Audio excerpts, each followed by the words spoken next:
Cool. Looks like we're live. We are live. Let me put this YouTube window over here so I can see what's going on.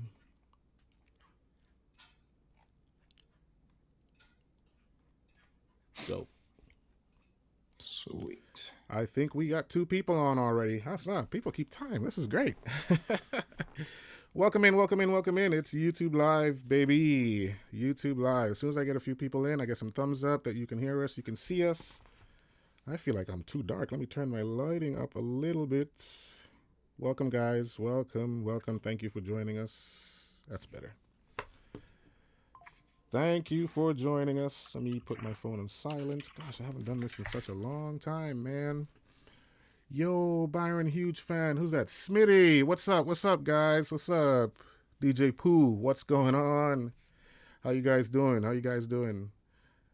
Yes. Brian, who's on the stream with me, says hi. I just Mixing saying hi to HD. everybody. What's Yeah, up, yeah. guys? Man, this is nice. Haven't done a live on YouTube in a long time. Good to see you guys, man. Good to see you. No official introduction today. We're just going to go straight into it. Brian Bond is here. 2 YouTubers, 2 audio YouTubers that you guys love and watch are coming together. This is the first of its kind, and this was, I'm going to give him all the credit. This was Brian's idea. He hit me up on Instagram. I was like, hey, we should do something together because we watch each other's videos, and we're big fans of each other's content, and we're like, yeah, I think this is a great idea. So hopefully this is the first of many that we can do like this with YouTubers who gig or what can I say, Brian? Audio guys who YouTube or YouTube guys who do audio? Oh, yeah. I would say audio guys who YouTube. I Audio think guys who that's, do YouTube, yeah. yeah, because that's what we are. We're I not hope in I'm a the better audio guy than I am a YouTube guy. That's why I say that. So, we're not in the mixfluencer space. We're actually audio guys. So that's really cool. Welcome in, guys. This is gonna be very informal. I do, however, I'm gonna be adding your names to a raffle for tonight, later tonight. Right before the end of the stream, I have some giveaways. As promised. Those of you who were on my Instagram live earlier this week, I have some giveaways tonight. So once you have you're in the chat, type your name and I'll type it into the raffle. And yeah, man, we're going to do this. We are going to do this. Here's our raffle screen right here. I hope you can see that. Is it doubling? Or am I going crazy? it's a little, yeah. That is weird. Let me get rid of this YouTube chat here. That might be what's going on. Give me 1 second, guys. A little rusty on this streaming thing here, man. Hold on. Okay. Boom. I'm going to get rid of this. And then I'm going to try that again. Make sure it's working fine. All right. There we go. That looks much better. How's that look on your end, Brian? It looks great. It's not repeating itself a million times, is it? No, it looks good. Cool. All right. So I can see the chat. So if you're here and you want to enter the raffle, I will type your name in as people come in. But yeah, let's start this conversation. Brian, man, welcome. Welcome to YouTube Thanks Live. for having me. Man, I'm excited for this. It should be exciting. good. Thanks for the great idea. Let's start from the beginning, man. This is not necessarily an interview, but we'd love to get to know more about you, Brian. And I'm pretty sure some of your followers are going to be in here or are already in here. So where did it all start for you, Brian, man? Let's start with the audio journey first before we get into the YouTube journey itself. All right. Well, I'll share a little bit about my journey. I'm very, I don't want to say, I'm passionate about my journey. I'm really excited about like kind of where I've been and kind of how I've progressed and kind of where I'm at now. And so I'm going to try to keep it short as I can just because I don't want to blabber on. But basically it all started for me. I was about 12 years old. I went to a local junior high that had a little theater production, and it was kind of low budget but really high like excellence value, right? Like the director, she just, we don't need a lot of money to like get things done. And so I basically was super shy and didn't want, all my friends wanted to audition and I did not. So I went to watch auditions. Yes. And the director basically said, hey, Brian, if you're going to sit in here and watch, help out and go press buttons in the back. So I was in 7th grade and I went back and I did lighting actually the first year, and I kept peeking over at the audio. And I thought, man, that's so cool. So the next year Mm-hmm. came around and kind of asked if I could move over to the audio team. And that year we'd actually gotten an all new audio equipment, and it was I'll never forget, it was a Yamaha MG24 and a bunch of Sennheiser wireless with no outboard and dynamics, nothing, and Mm-hmm. about 20 wireless channels. And so I had no idea what I was doing. And I basically just was able to spend a couple of years just kind of like figuring out what knobs did and pressing buttons and making little mistakes. And it was an Yeah. absolute blast. So did that for a handful of years is kind of how I got, got my hands into the world, and then kind of fell in love with it and did it all through high school. Started doing audio in my youth group, and Mm-hmm. then and when I was 18, I was looking for kind of a part-time job while I was going to college. I wanted to be a mechanical engineer, and That's funny. That's where I started too. yeah. Oh, really? Yeah, that's hilarious. Yeah, so I wanted to be a mechanical engineer, but I tried to find a part-time job. This church that I went to was hiring a part-time technical director. I never thought I would be able to be given that opportunity, but the youth pastor actually put in a good word for me, and I ended up finding myself as a tech director. And Mm-hmm. that was really kind of my intro to like live music. And although I still love and have a huge heart for theater, the first time I mixed a band, it was like game over for me. And it was like a Yeah. keyboard. It was like a keyboard and an acoustic guitar. Like it was not like a full band. It was just music. And I instantly fell in love with it, and kind of just, wrote it out, ended up working for churches all over the country. Um, and then kind of found myself kind of getting out of the church world a little bit and started to freelance. And that's kind of where I am now. Mm-hmm. Just kind of freelancing. I've worked full time for production companies and audio companies. Right now, I'm working full time I manage an AV department for a large corporate company. That we have different types of businesses. It's primarily a casino, but we have everything from casinos to museums to hotels and all that. So I kind of do all the corporate for that. Yeah. And then I freelance now. It's been a journey. It's been great, and that's kind of where I'm sitting right now, and I love it. So That's um, cool. Like, it's interesting about your background, right? And I noticed you didn't say anything about being a musician or anything like that, or having some sort of musical background. So how did you like? How did what about music that moved you so much that you wanted to be involved, at least from the engineering side of things? I'd say growing up, music was always kind of a big part of my life, as far as like not necessarily playing. I mean, I played clarinet. I did band from fourth grade through Okay. high school and stuff. Mm-hmm. But I never like claimed to be a musician, but music's always just been kind of a core function of my life. Just like like I just love listening to music. I love watching live shows. I loved all that stuff. And it wasn't Yeah. until I realized like, hey, I could, I remember as a kid, not when like, going to my youth groups like in elementary school, I would just like turn around and stare at people mixing all like the whole time, and I didn't realize till later that I could kind of tie everything together. And so Yeah. I would say like, and now the music for me is such a part of it. Like I really do feel like, you're an additional member of the band when you're mixing. And if you can't really figure that part out, then I think it really is kind of really affects your mixing as a whole if you don't truly feel like you're another member of the band. And so Yeah. I've Yeah. kind of really embraced that, and I feel like that's kind of helped me get to where I'm at. My last couple of gigs that kind of stand out to me, was got to go out and hang out with Alan Parsons' crew for a while as a kind of fill-in Woo! guy, as Oh a fill-in man. guy, and Wait, was that the show at the Hollywood Bowl? I think I saw some clips somewhere where he that was was on a the West Coast. show at I've done a handful. My first gig vlog with them, I was doing monitors, Nice. which I want to ask you a little bit more about later, because monitors is not my favorite thing in the world. I will absolutely do it, but it's not my favorite thing. Welcome to But the dungeon. yeah, I kind of want to share a little bit too about like how much that helped me be a successful front of house engineer for them, Mm-hmm. even as a fill-in guy. Like I got to know them, spend time with them as a monitor engineer, and then to transition out to front of house, it made that a lot more seamless. Mm. But like that's a group that, again, like you have to be a musician, right, to get that. And Alan's got a very high desire for excellence as well. And Yeah. him as a producer and an engineer is just kind of wild. So working with them has been nuts. That's And crazy. again, I do want to preface for anybody watching, I'm a fill-in guy for them. They have regular guys, and those guys are kick ass, and Yeah. I'm just blessed to be able to fill the seat when they need somebody. So It's a great opportunity, man. It's a great opportunity. yeah. Pause for a cause. Let's acknowledge some people in the chat, man. Guys, man, I can't believe all you people showed up today. This is amazing. Motion Audio Pro, welcome. Ashley Lawson, welcome. Maddie, am I saying that right? Maddie Rotsme, is that right? Or Rostme? I'm not sure. Welcome, welcome, welcome. Lloyd, I saw you earlier. Welcome. Ashley's been here. Okay. Jonathan, are you from the UK? Jonathan, welcome, man. Thanks for taking time to be here and hang out with us, man. Like I said, we're just two audio guys trying to do YouTube, so we were happy to come together and have a quick chit chat, and hopefully you guys and pick a couple of things up from both of us. I've been a big fan of Brian's since I started YouTube. I watch his stuff all the time, and one time I Appreciate commented on that. his Yeah. stuff, and he actually responded and knew who I was. I was like, wait, what? This is crazy.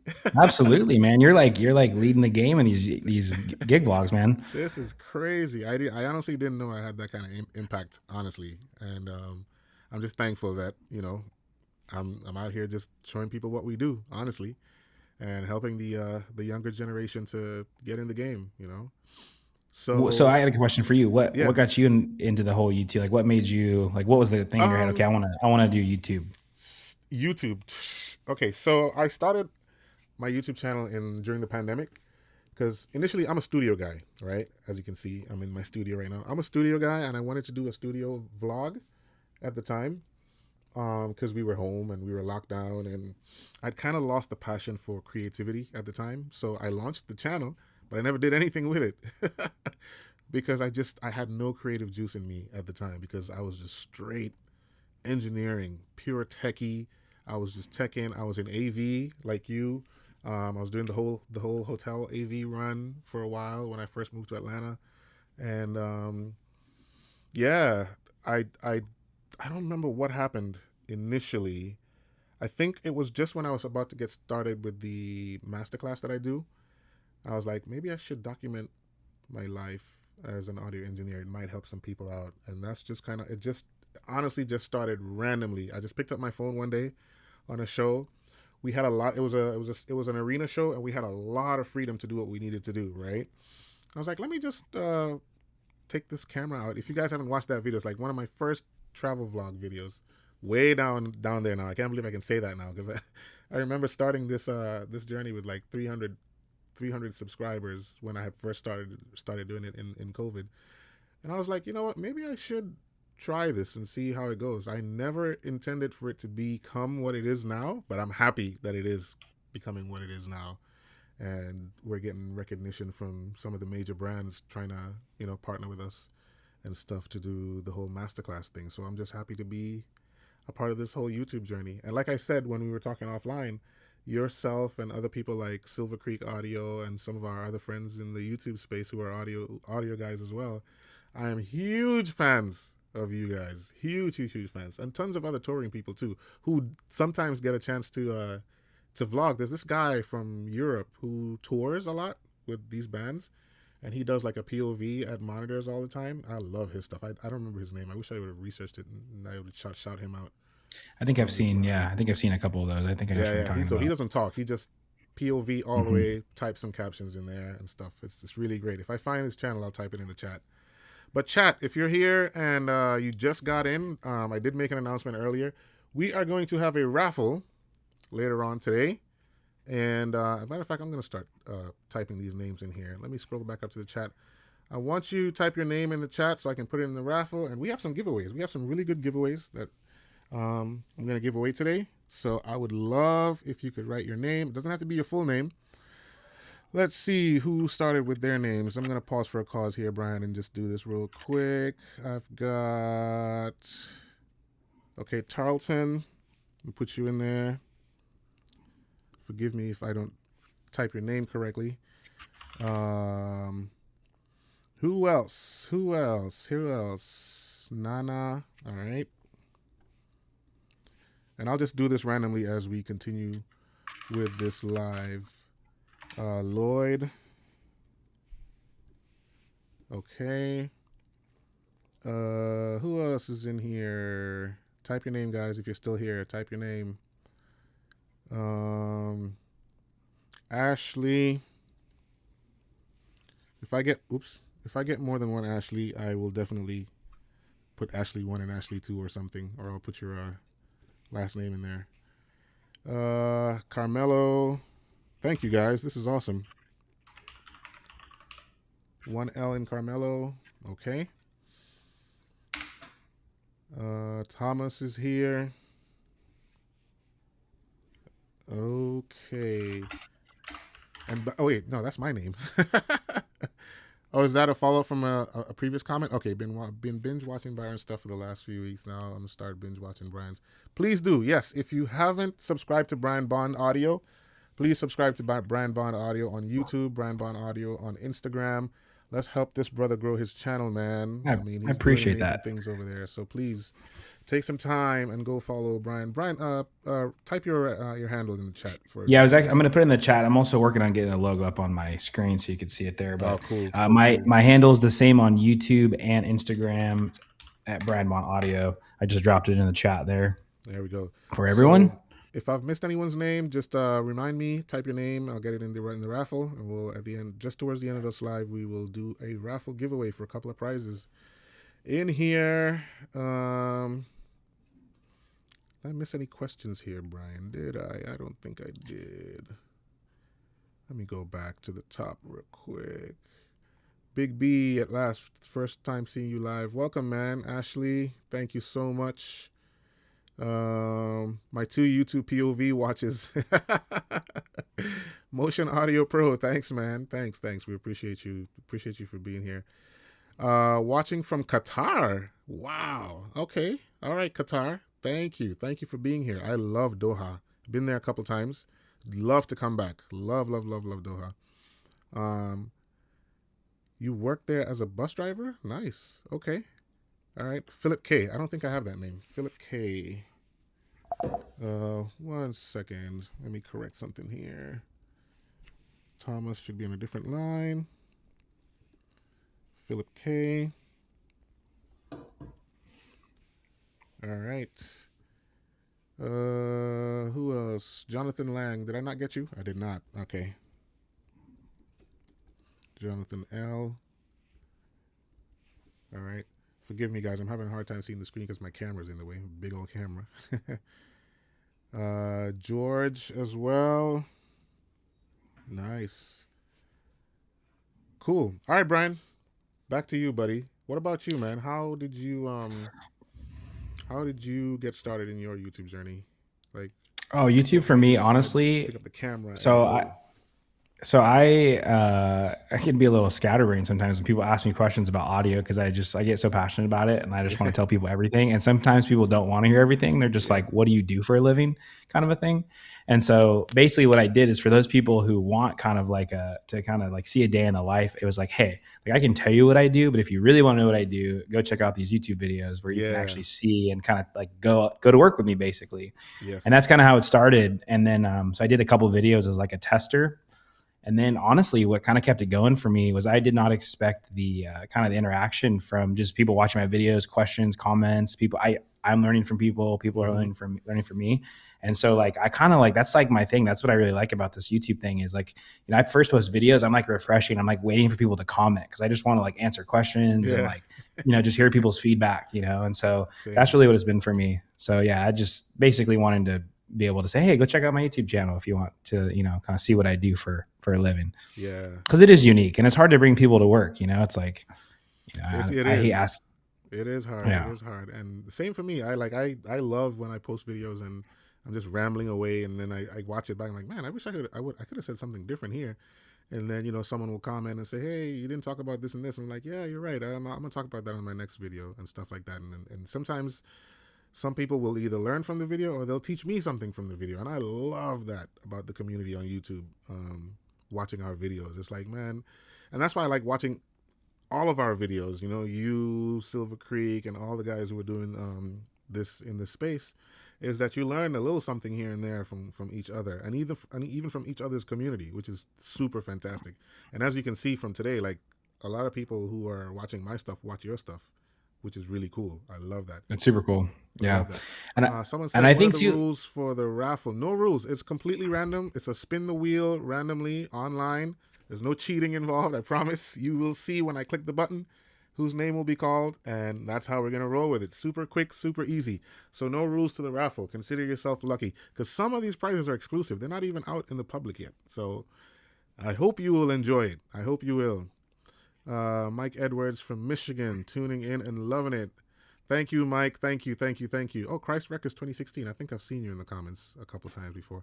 Mike, I'm going to add your name to the raffle as well. If you're going to stick around, you might be able to win a prize. Mike, I'm going to call you Mike Michigan. Cool. Yeah, Brian. So, what would you say has been like your highlight of your YouTube journey so far? And what would you say would be your low light of a YouTube journey? I'll start with mine. So people love when I do the, come to work with me thing and I'm vlogging outside and at gigs and stuff like that. As soon as I turn my camera on and I'm in the studio like this doing a talking head, it just gets no traction whatsoever. And I'm trying to figure out, because now it's kind of like some downtime and I'm trying to fill spaces on what I can shoot and stuff like that. And I'm like, man, what can I do to fill these spaces that people won't get bored and just move on to something else? So that's been a low light for me. A highlight for me is like I do a video and I rush to edit it and I put it up and it just goes and it goes and goes and goes. I'm like, wow, okay, people really like this. That's really cool. That's really, really, really cool. What about you? I'm gonna start with my high. I would say for me, it's a good reminder of, hey, like I'm getting to do what I love every day. I sometimes don't get that opportunity to kind of step back. You're in the heat of the moment, doing your show or your gig, whatever, and you kind of just get through the day, and then you get to watch back and be like, man, this is pretty cool that I'm doing what I love to do. And so it's, for me, it's just cool to see that. Yeah. And I would say the low is like, I don't even want to say it's a low, but it's like trying to figure out what people want to see. And I think like it's like a mix, right? Like you're never going to please everybody, but you want to try to please like a majority of the people. So like I'm still in that experimental phase where I'm figuring out, like, do people want to see like 30 minutes of patching a stage? Like I don't necessarily think that's like a great use of YouTube time, but some people do. And like at the end of the day, like YouTube's for the people who are watching your channel. Yes. So like trying to figure that out, like, hey, like what do I show? And so like I'm trying to sprinkle in different things and watch the analytics, but then it's like, is that actually like, is there any correlation between these, or does it just happen to be like a lull day where people just aren't watching my video? True. So I think that's been kind of the low, is like I didn't want it to be something that was kind of like, I don't want to say stressful, but like I just wanted to throw stuff out there, and if people got enjoyment out of it, they did, and if not, then don't watch the video, the kind of a thing. But now it's like, man, I definitely like, I'm starting to get the content. I feel like people are getting value out of it, so I want to keep that value proposition out there for people. And so if you have things you want to see, like seriously, reach out to me. The best way to get a hold of me is through Instagram. Shoot me a DM on there. And if there's things that you specifically want to see, let me know. I have a handful of video ideas coming up for 26. I was sharing earlier with Byron that 26 is going to be a little light for me because my wife and I are expecting our first baby. So we're super excited about that. Congratulations, man. Yeah, thank you so much. Thank you so much. That's great. So it's going to be a little light as far as the vlogs go, just because I'm not going to be doing a lot of gigs in addition to the ones that I kind of regularly do. And I don't want to just spit out videos that are, the same carbon copy of the previous year. But I do have some ideas for some series that I want to run through that are more kind of like this, kind of talking head, talking to a screen or talking to a camera and just saying, hey, here's some things, here's some tips and tricks. I want to do an updated video on my Pelican case because I've put a lot of work into that Pelican case. No one's asked me about that one yet because mine is messy. I love that's actually one of my first videos ever, was my Pelican case video, and it's like I think it's my second most watched video. Like there's that one and another one that I always kind of trade places for my most watched video. Nice. And so that one was fun for me. But I know I'm getting off topic, so I'll pass it back over to you. But I would say that's kind of happy for you, man. Everyone's saying congratulations to you. Thank you, everyone. This is awesome. I'm bouncing back and forth between the YouTube stream and watching the comments and my preview window, so it's a little bit of a delay there. So I appreciate everybody. Thank you so much. Yeah, that's big, man. Hopefully he wants to be an audio guy. That's my hope and dream. So he can do whatever he wants. So if he does, I'll be stoked. Man. But yeah. I also want to do some more like sit down stuff, like some of the stuff we talked about. I don't know if I can say it on here, but talking about like working through how you go through your input lists and your patch sheets and your show files and stuff like that. So we've been talking offline about stuff like that, and I think that's a great idea, Brian. You should go for it. You should go for it, man. You should Yeah, I'll just definitely go share. I for mean, it. I'll just share and see in the Yeah. chat. See, so basically, my thought that I want to do is basically I'm going to try to get through as many consoles as I can, and I'm not proficient in every single console, but I'm going to help and try to find people who are. And what I want to do is create kind of like starting points for like local festival patches, right? So like all Yeah. the inputs, the kind of EQ starting points, dynamics, everything's a starting point. Go through the file, kind of why the file is built that way. Maybe it's Mm-hmm. things are specific for that particular console, and then be able to share that file at the end of it. No Yeah. charge. Just hey, go over to this Google Drive folder or whatever and download this console file. Mm-hmm. That's kind of my thought. So, but again, that's a lot of people already have their workflow dialed in and they already have that. So I kind of want to just see if there's enough people out there who might want to have that as a resource to them, or maybe people that they know that would be able to give them a file and then be like, hey, go watch this video that'll explain how to use this file. Yeah. So That's drop dope. a comment. Let me know if that's something I that love that. Yeah, yeah, yeah. Let us know if that's something you like to get from Brian, and we'll be happy to support him on that. Alex, yes, I did add your name. I saw your comment. I did add your name. If you're just joining, write your name in the chat so I can add it to our raffle towards the end of this live stream. And yeah, you can win some prizes, man. You can win some prizes. So there's a question I wanted to ask you about YouTube. I have some questions for you too. So whenever I'm going to throw questions Yeah, at yeah. you. Go ahead, go ahead, go ahead. While I think about that All question, right. I lost it. Okay. So my question for you Mm-hmm. is your like doing monitors versus front of house. I noticed like I see a lot you doing a lot of monitor stuff, and Yeah, like in some pretty like chaotic situations. I mean, huge bands, yeah. and not a lot of time to like no rehearsals and all that kind of stuff. I just kind of want to hear like your approach to like monitors. Is something you enjoy doing? Kind of. I don't want to say. Let's just say it. Do you enjoy doing it more in front of house? Like, what's your preference? Or where do you want to be? How do you handle Yeah. some of those chaotic monitor situations? So for me, my move to monitors, because I was doing front of house initially, but my move to monitors was led by. It's not really a happy situation. Well, for me, I just kind of got tired of. You probably have run into this a couple of times. The guitar player's wife or sister or something coming to tell you, yeah, I can't hear the guitar. It's clearly there. I can't hear the guitar. I can't hear. And then you find out it's like Do you want to mix then? I just say, do you exactly want to get in there? a close friend or a spouse of the person that they're talking about, and tapping you on your shoulder, and it's like, man, where is security? Like, this is ridiculous. That was number one, and then number two, I just wanted to experience the show from a different perspective, you know. And I just fell in love with it. I fell in love with as a musician myself. I play keyboard, so as a musician myself, being there and hearing the band and them calling out chords and numbers and things like that, because now they're comfortable, they got their mixes right. That's the glorious part about it, And you're hearing them call this out and call that out. And a lot of times, the reason why I do like mixing monitors is because I have a close interaction with the artists. If it's music that I love, or an artist that I love, I'm right there with the artist. I'm talking to the artist. I'm talking them through their problems and all that stuff. And I also felt like, man, as a monitor engineer at that level, there's not a lot of people who want to do monitors because it's frustrating. You're more of a therapist than you are an engineer at Monitor World, and a lot of people can't handle that. They can't take it. Some people just get triggered really quickly, and they're just like, I can't deal with this. I'm gonna go to front of house where nobody's bothering me. But I like it. I like the rush. I like the energy of the band. I like being responsible for what they hear. I love that part of it about it, and I can get to mix my own little mix while the set is going on. So I love that part of it. Just people always tell me my personality is just perfect for monitors because I'm calm under pressure. I don't take anything personally. You can scream at me all you want. It's not going to change anything unless I understand what you want. It's not going to change anything. Yeah. So just helping artists and bands understand the language of engineering and letting them know this is what you need and this is what you don't need, and finding a happy medium in what you want in your mix and stuff like that. I just love it. It's great. Yeah. A How little about the days side the note day on go that. by pretty quickly?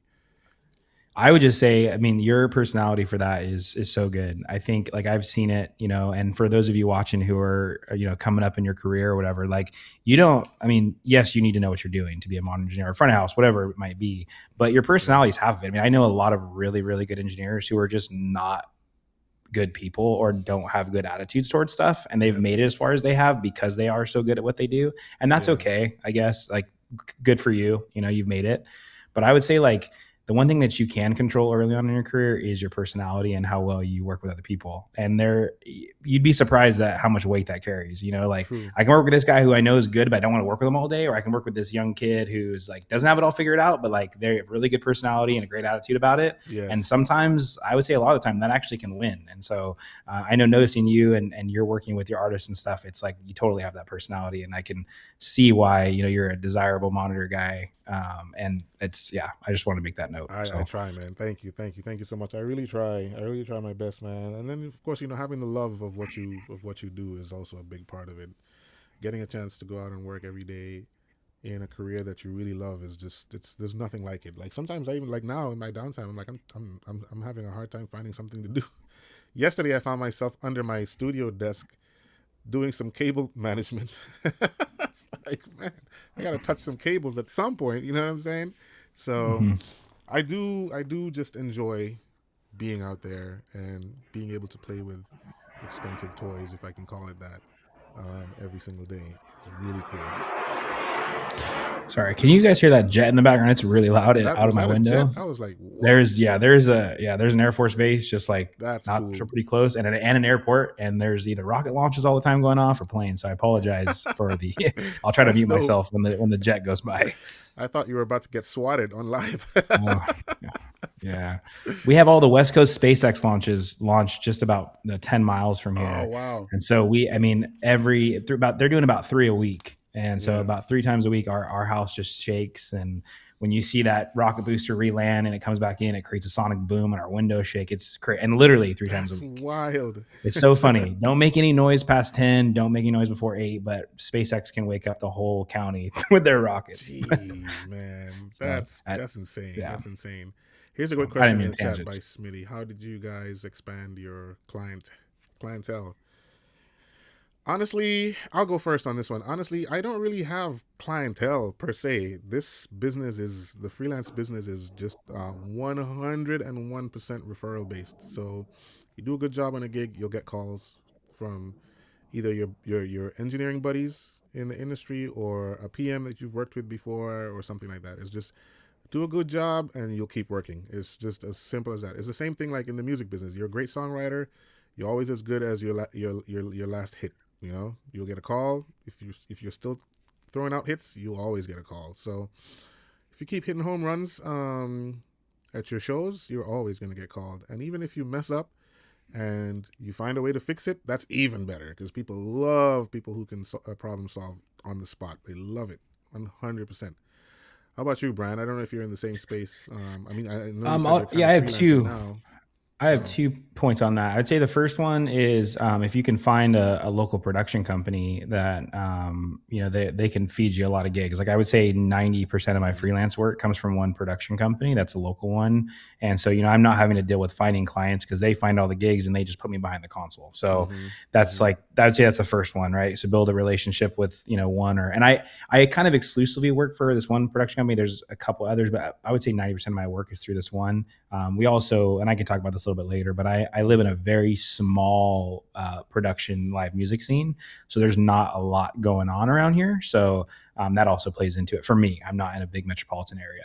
I'm about 3 hours north of LA and about 4 hours south of San Francisco, the Bay Area. So I'm right in the middle. And so it's a weird spot. But I would say the other one is like Byron, like you said, every gig matters. And I would say like my latest, like my high that I've been on recently is, man, going out and doing the Alan Parsons thing was fantastic. It was such a blast. Yeah. And how I got that gig was literally, Alan lives about an hour from me. So so his circle is local to me. So I would say that's part of it.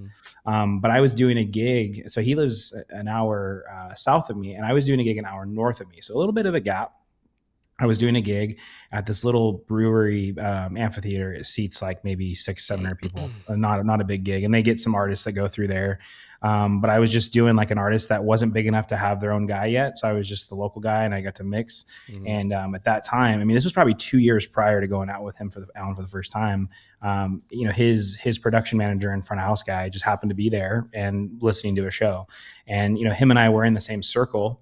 But we weren't like friends or anything. We knew each other. Mm-hmm. And 2 years later, because of maybe that and just kind of knowing of me and maybe being at that show, you get a call, right? And so it just happened. I mean, every show that you do matters. You never know who's there. You never know who's listening. You never know, like, all that kind of stuff. And I would say, like, Yeah. that's been a big one for me, is like, it's just word of mouth, right? Just who you know, and who's just happens to be sitting in a seat when you're behind a console.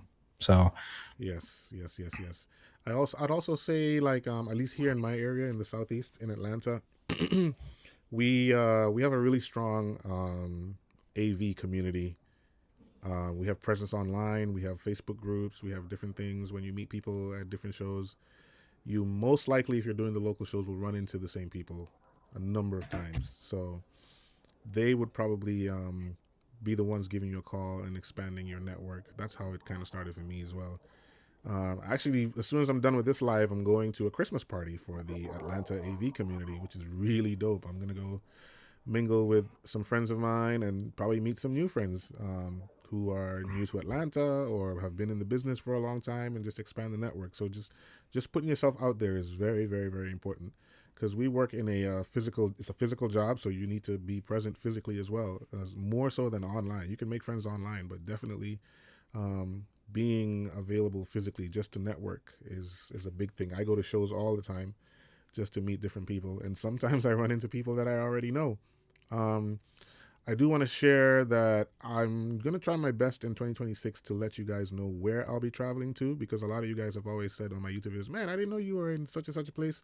I would have come to the show to say hi. So I'm going to try my best. I can't promise you, but I'll try my best to let you guys know ahead of time where I'll be, so that maybe we can meet up and have some coffee or something together. Speaking of which, Brian, since you are California based, do you have any plans of going to NAMM in January? I go every year typically. This Nice. year I have a conflicting corporate gig that's during the Yeah. week, and Yeah. I'm trying to figure it out. Last year, it worked out perfectly. This year, it looks like might overlap a little bit. So I'm going to try my best. It'll probably be like Saturday if I'm there, but I do try to make it a point to make it there every year. Yeah. If you've never been, it's absolutely worth it. I'm definitely going to be out there, but I'm only going to be out there for a couple days, and then I have to head over to Dallas right after that. So if you are LA based, Anaheim based, and you're going to NAMM or anywhere around there, hit us up. Hit me up. Send me an email. Shoot a DM in Instagram, and we can link up. It's coming up soon. It's about a month away. Yeah, about a month away. Looking forward to it. Let's see here. Let's go back to the chat, guys. If you just joined, we are going to have a raffle at the end of this live in about 20, 25 minutes, depending on how long you want us to stay on here. Write your name in the chat if you haven't yet. I'm going to enter it into a raffle. There are no rules to the raffle. It's completely random. As you can see, we have some names populated already. Take a peek at the names. Let me know if I'm missing your name, and I'll be happy to add it to the raffle. We're going to give away a couple of prizes at the end of this live, just to appreciate you guys for sticking with us for the entire time. As well, if you are a follower of mine on YouTube, please take some time and go over to Brian Bond Audio on YouTube. I think you did type it in the chat at some point, didn't you, Brian? Yeah, I'll drop it in again. Brian Bond Audio, and he is over on YouTube as well, doing great stuff. Great stuff. I did see another name to add. Jordan D. I didn't get you before? Okay, Jordan D. You're in. John. While we're doing that too, Jonathan, I'd love to answer your question after this jet flies by me. Thoughts on after the little one is born, balancing life and family and with audio life. That is a great question that I'm asking myself right now, and I don't know if I'll fully have that answer until I am in the thick of it. Obviously, family comes first. This is my career and my passion, so it's like a balance of like family comes first, but also this is my career and how I make money and to support my family. But also my having my wife, I don't want to like leave her behind a lot as I'm going and traveling to like take care of a kid. And I want to kind of go through that journey of parenthood together with her, especially as a newborn with our first one and stuff. So I'm trying to figure that out right now. I'm looking forward to it. And I don't really know if I'll know until I'm in there, but I have a feeling it's going to be less freelancing, kind of more of like my day job, do some local shows here and there. but I think less traveling. I know I got an offer to go to Mexico to do a 2 week tour, right like the month after the expected due date, and it was a hard no. It was an easy no in a way, but it was also like that was like the first one where it was like, hey, like I gotta. This is where things are changing up a little bit, but I wouldn't. Family comes first, and I wouldn't change that for anything. So That's awesome. Yeah, yeah, yeah, yeah. Let me go through this chat real quick and see. Someone said, George said, I admired you and your language in one of your previous gigs in a church event and stadium with a dreadlock guy, face red, droopy eyes, setting up line arrays. Was that for me or for Brian? I don't remember um, that let me. gig. So if you can explain which video that was, let us know. We'll be happy to explain Where was more that? about that, Who George. commented that? Um, I don't know. I don't remember. A church gig in a stadium with a Oh, it was dreadlock definitely you then. Yeah, it was definitely you. I don't have any stadium gigs. guy with red eyes and puffy face. Dreadlock I guy. mean, online. I'm trying to remember which gig that was. I don't remember. I don't remember. Are there any bands you both would like to tour with, or even tour with a band in general, or do you like the variety of seeing different bands all the time? Great question. That one for me is a hit or miss. For me, where I am in my career right now, it has to be the right fit. I just can't jump on any tour just because of the particular band. What really drives me to say yes to a tour right now, the management has to be on point, the pay structure has to be on point, obviously, and the crew has to be on point as well. Because there's nothing worse than being stuck on a tour bus with people you don't like to work with. I can tell you that for a fact. All personal things aside, it's just business, and sometimes it's a rocky road, and sometimes you're like, man, I can't wait to get home or get a day off just so I can have some time to myself. But if it's the right fit, you're happy to wake up every morning and go to work with the people that you are with. So no band in particular, just as long as it's a right situation. And for me right now, touring is not number one on my list. I like the variety of stuff that I have right now, where I can do a mixture of corporates, festivals, churches, permanent installs. A little bit of everything is the spice of life for me. So I like my situation right now. But if the tour makes a lot of sense, I probably would consider it. Brian, I know you can't tour right now because, like you said, you're expecting a child pretty soon. Yeah, but I will say, yeah, there's like the things I've been doing recently I really like, and I've been like a fill-in guy because a lot of people don't want fill-in dates because it's like why take a weekend because you're waiting for 2 weeks or 3 weeks of a run. You can't wait. You don't want to burn an opportunity of a long run for a weekend. But for me, it works out great. I love fly dates. I love weekends, short weekends. Yes. I love filling in. I love that kind of stuff. So for me, those are always like easy for me to say yes to, and makes sense. I would say as far as like bands that I would want to work with, I would say because of the situation that I'm currently in, where I do have a full-time gig, I can be a little more picky on the shows that I take and don't take. I tend to not say no, but I would say the ones I jump at are I love doing country. And I love doing kind of like that 80s rock, 90s, that kind of stuff. I'm not big into so genre to me actually kind of matters. Like, again, I'm not going to say no to a good gig's a good gig. I just I don't find the fulfillment out of like necessarily doing certain like genres or whatever. I would just say I'm going to leave it as a blanket statement because, again, I would take pretty much any gig, but that does play in for me. And then I would say, like, if I had like a dream artist, there's a couple. I don't typically, and I'd love to know your thoughts on this. I typically don't go to concerts because we work in concerts, right? It's hard for me to pay for a ticket to a show. But the one artist I've always kind of like thought it'd be so cool and I love seeing is Keith Urban. Like every time I see a Keith Urban show, I'm like, man, like I'm smiling. I'm like, this would be such a fun show to mix every time. And it's like, I've seen him play probably 10, 15 times. And every time I'm like, yeah, I think it'd be so cool to mix the show. Just the musicianship and that like kind of guitar forward vibe that he likes is just, oh man. So that's kind of like my dream. I don't know, like celebrity crush, if you will, of mixing. Yes. So yes.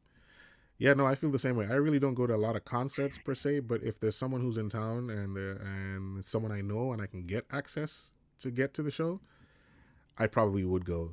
And obviously, if it's an artist that I like, I would definitely take the time to go just to network and listen to some music if I have the time. But if it's a busy period, I'm not going anywhere. I am not going. I'm a homebody when it comes to that, because next thing you know, you're on a flight somewhere else, and you want to take some time to rest. Brian, I'll take this next question first, and then I'll answer it right after. But I'll answer another question as you think about this question. 5 tools you always bring to a show. That's funny that he's asking that, because we were just talking about a What's in My Pelican series.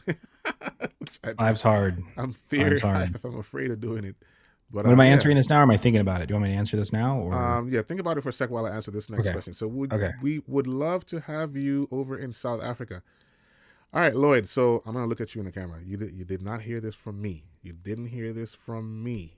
But 2026, Advancing Audio Masterclass is doing a tour of Africa, and we are coming to South Africa, Joburg and Cape Town. So look out for some information on my Instagram and YouTube, obviously. But you didn't hear that from me, so shh. It's not officially out there yet, but it's definitely going to happen. Joburg and Cape Town. I can't tell you when. I can't tell you what arena or stadium or what, but we're coming. We're coming. But keep that quiet. I'm saying that on a live. That's crazy. So yeah, what 5 things are essential for you to take for a gig? Okay, so I'm saying this like in addition, like assuming there's like an audio console and all of the things that go along with that, the things that like you don't need for a show, but I always want to have at a show. Mm-hmm. Number 1 is my MacBook or some sort of laptop. That's like a guarantee, whether it's like Wireless Workbench or Sound Vision or whatever console editor file, whatever, right? Move files around. That's an absolute. I would say I always carry, I have like in my Pelican, I have my RTA set up. So it's just a little Focusrite Solo and an RTA mic. So I can't do like a full on, like it's not multi-mic tuning, but I can just enough to down and dirty get a PA dialed in. That's like a guarantee. So I carry a Focusrite, a Scarlett Solo with a Earthworks M23. That's like always in my Pelican case, nice. A single one. That's the mic I would love to get for sure. I'm just looking down at my Pelican right now. What else? A little router. Always is with me.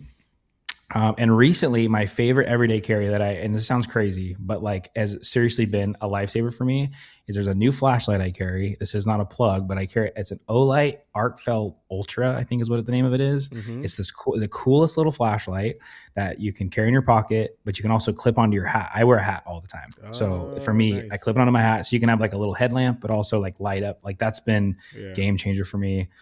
And what else? If I had to have one other thing, I think that was only 3. The mic and the interface, I'll count that as 2. So what's a 5th one? Recently, it's been the Sonect or whatever, however you say that, their little audio wire. Like it's like the little DAC and a USB-C to dual XLR. Their little, the Sound Bullet. I would say the Sound Bullet. Yeah. That's on my list too. I'll put that on there. So there's my 5. That for me as well. Laptop, definitely. Laptop and interface, I'll do that as 1 for sure. Because I do use Smart to tune sometimes side fills and stuff like that, or wedges, if I have time. I definitely always have some sort of mini gaff tape in multiple different colors for labeling purposes. I do have a labeler as well from Brother. So that's 3. 5 is hard, but let me see. An SM58 or some kind of mic just to test lines on stage, even whether I have a tech or not. I always have one in my bag just in case, or in my pocket. And what else? It's hard to narrow it down to 5 as a monitor guy, but I would say definitely my Q box, which is similar to the Sound Bullet. And last but not least, I would say my case that holds my in-ears and my show my flash drives for my show files. Can't leave home without that. Definitely not. Throw in, I have one more little one. Yeah, this guy, my laser, and specifically a laser that has a camera on yes, I want that one too. That's like a $300 one, isn't it? I want that. You can find them on eBay. I think I paid like $60 for this one. So just go through eBay. This is it's Bosch certified refurbished. So go on eBay and you could find it. If you guys Wait, want the model number for this certified is the laser. refurbished? Really? Yes. This What? is the what is the oh I'm shoot, what writing is that it? down right now. Maybe you can see it on here. Factory Bosch refurbished, certified refurbished. or they say reconditioned, I guess. But this is the Yes. gosh, where is the model number? The GLM 400C. If you guys are flying PA, flying liner A's, and all that kind of stuff, I highly recommend this. I've pretty much will not use a distance finder unless it has a camera. So I will just turn on so you can see. This is like the coolest thing ever. Nice. Let me see here. You can actually, there's a camera so you can see what you're shooting at. It's hard to see because I'm just shooting at my ceiling, but Yeah. there you go. You can see my hand there. No, that's fire. I just got, and I'm excited to use this the Deodaro mic mute, which is like an Optigate. It's an infrared mute device that when you're far away, you can set the distance. Depending on how far away you are from the mic, it'll mute itself, and the closer you get, it'll open up. And it's very useful for talkback mics. Bands use them all the time, and I wanna integrate that into my workflow, because outside of that, I'm usually just a mic with a switch guy. It's in my left hand and I'm mixing with my right, and I'm just switching it on and off. But I want to get out of that and just use both hands for dialing mixes in. And just sometimes when you use your radial hot shot on a show, it disappears under your foot. You press it one time, when you go back to press it, it's somewhere else, and it's hard to look down in a dark spot and see where your foot switch is. So that's a little tricky. So I rather use this Optigate now, and I think that's a great solution for me. Let's see what else is in here. Rapid fire. Yeah. 3 favorite consoles to work on. Okay, Brian, you go. Oh, me? All right. So my top, if I could pick, is Rivage. Okay. I've been a Yamaha guy forever. So I would say like PM10 series number 1. Right now I've really been into the DM7, so I would go like DM7 second. Number 3, I would say Quantum, and I'm only putting Quantum at number 3 because I don't have a lot of experience with Digico. Okay. I just in my life have never had a lot of opportunities to really spend time on them, and when I have been asked if I want one, it's not a time for me to learn a console. Right. So I would just put that as my number 3 just because I don't have a lot of experience with it. So mine is the exact opposite of you. Quantum number 1 on my list, just because I know it so well. And, well, let me not say so well. I know it good enough to get through shows successfully. And then I'll go number 2, the Avid SXL, because the functionality as a monitor guy, it's great. I love it. And then number 3 would probably be the Yamaha series. I'm still on CLs. I know the CL inside out. I've played with the DM7 a couple times at front of house. I really haven't gotten into it much at all. And Rivage, I just don't see the Rivage, man. I don't see it out there. It's mostly out of Nashville. It's on country tours a lot. Tours a lot. And I just can't seem to get my hands on it. I just can't seem to get my hands on it. Unless I go to a shop and play with it. But that's definitely something I'd like to do in 26. The Silk is a game changer. I'll tell you that right now. Dude, I wish I could turn my camera on. I have the actually, let me see if I can try it. The Rupert Neve 5059 in my studio. This bad boy is nice. And it's got the silk too, so it has the blue silk and red silk on here. That's the red right there, and that's the blue silk right there. And you can interchange them. It can be blue or red, which is so fire. It's basically an analog summing mixer. And man, I love it. It's really good. So I can't imagine the silk on a Yamaha series. That's got to be good. It's just, I mean, it's just so nice to have. And then you get used to it. And then when you don't have it, it's, yeah. I would say my honorable mention. So the console I use the most, and it's with that company I mentioned earlier that I do like 90% of my freelance work with, is a QL5 of all things. They have a QL, and it's a workhorse. Yes. And I could probably run a QL or a CL with my eyes shut. I mean, that's how. I've been on those since they first came out. It's really what I when I really started learning digital, was the console that I got to experiment with. So Nice. yeah, slept on. Nice. Also, yeah, because also you don't need stage boxes if you already have analog snakes or whatever. It's Yeah. the For the CL, not the QL. case, Yes. unless you only have Yes. 8 inputs. Then you're I fine, love but that.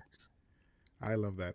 For both of you, what are some of the questions you ask during pre-show or prep to be successful? And are you checking off every box, or do you throw planning to the wind and lean on skill and experience?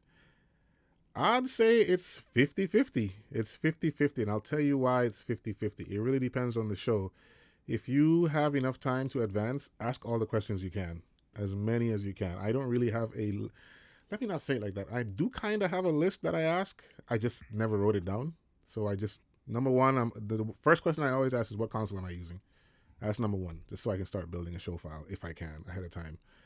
I got into the habit of building start files. I don't know if that's something you do as well, Brian. Like just basic routing, basic labeling, uh, basic patching, and I can load that up on any console and start there. Or sometimes I'll start from scratch just for practice. Sometimes, honestly, because I never want to become that guy who relies on a show file, and then the next thing you know, I get to the console and I don't remember how to patch, or route, or label. Because you need to be able to do that on the fly. You need to be able to do that on the fly as a monitor guy, at least. As monitors, we do a lot of double patching. So if the console doesn't have what we call nodal processing, where you can EQ something different for everybody's ears, we always double patch. So if the let's say, for example, the guitar player has a specific tone that he doesn't want to be touched, I'll double patch that guitar input and send that to the rest of the band and EQ that differently from his, if he doesn't want his touched at all. So stuff like that. So those are some of the questions I'd ask. If it's a festival, it's throw and go. It's throw and go, baby. You might be lucky if you get a line check. So that one, just forget about it. Just as long as you know what console you're using. That's the number one thing. What console are you using is number one. Outside of that, it really depends on the situation. If it's a tour, obviously you're going to do shop prep and things like that. If it's a weekend thing, yeah, you might get a little bit more information than just a one-off. So it depends. Brian would be a great person to answer that question because he does a lot of fill-in gigs. So what would be your approach to ask questions for something like that? Yeah, so I would say for me, I find myself at a lot of these little music festivals, and we're talking small town music festivals, like a couple thousand people, maybe. Like I shouldn't say, I know there's smaller, but like, so I would say that size. And it'll be like, hey, we're going to do 5 local bands. We're not sharing backline, and you have 15-minute changeovers, right? Like it's like unreal. And it's like honestly way harder than like a big tour because you're dealing with non-touring musicians, promoters who don't really like have unrealistic timelines, Yeah. and all that kind of stuff. So typically what I will do is I try to find, I want to get input lists and stage plots as soon as I can.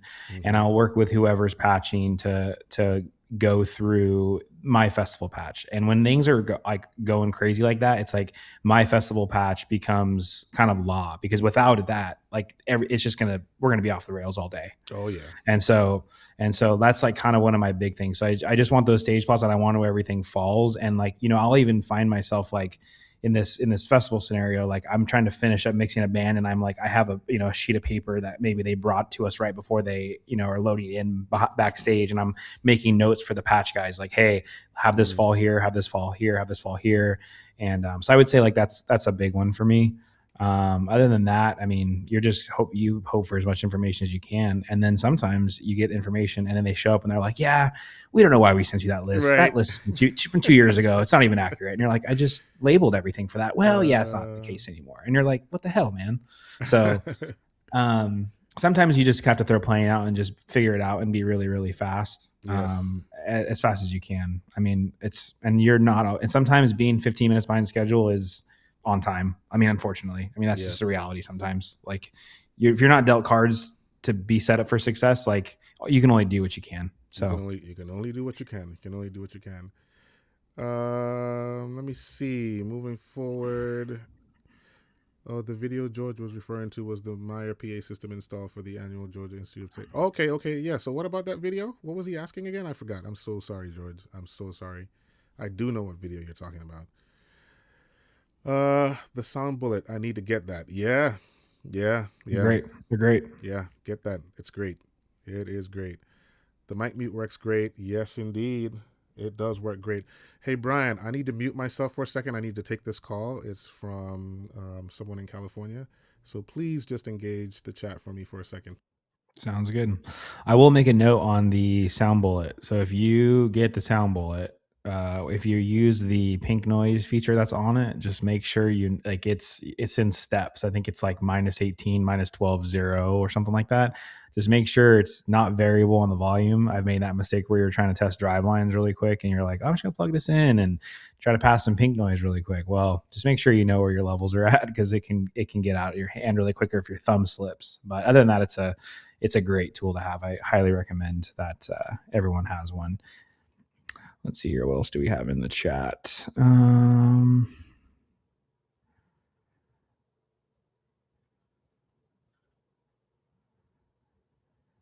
I think we answered all the questions. So I would just say, like, if you have a question, now's the time. Drop it in the chat. I'm not sure how long we're going tonight, but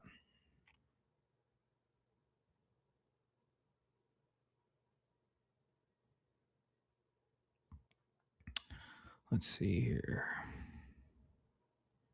The new Sennheiser Spectra system. I have not had a chance to use it. But I have heard some colleagues say that they're fans of it, but I personally have not to use it. And I'm a big guy. I don't like to say big guy. I'm not saying personal. Like if I've never used it, I don't want to give a opinion either way, just because there's some stuff that some people love and some people hate it. So I have personally not used it. Although I have used the new Axient stuff that just came out, and that is very, very nice.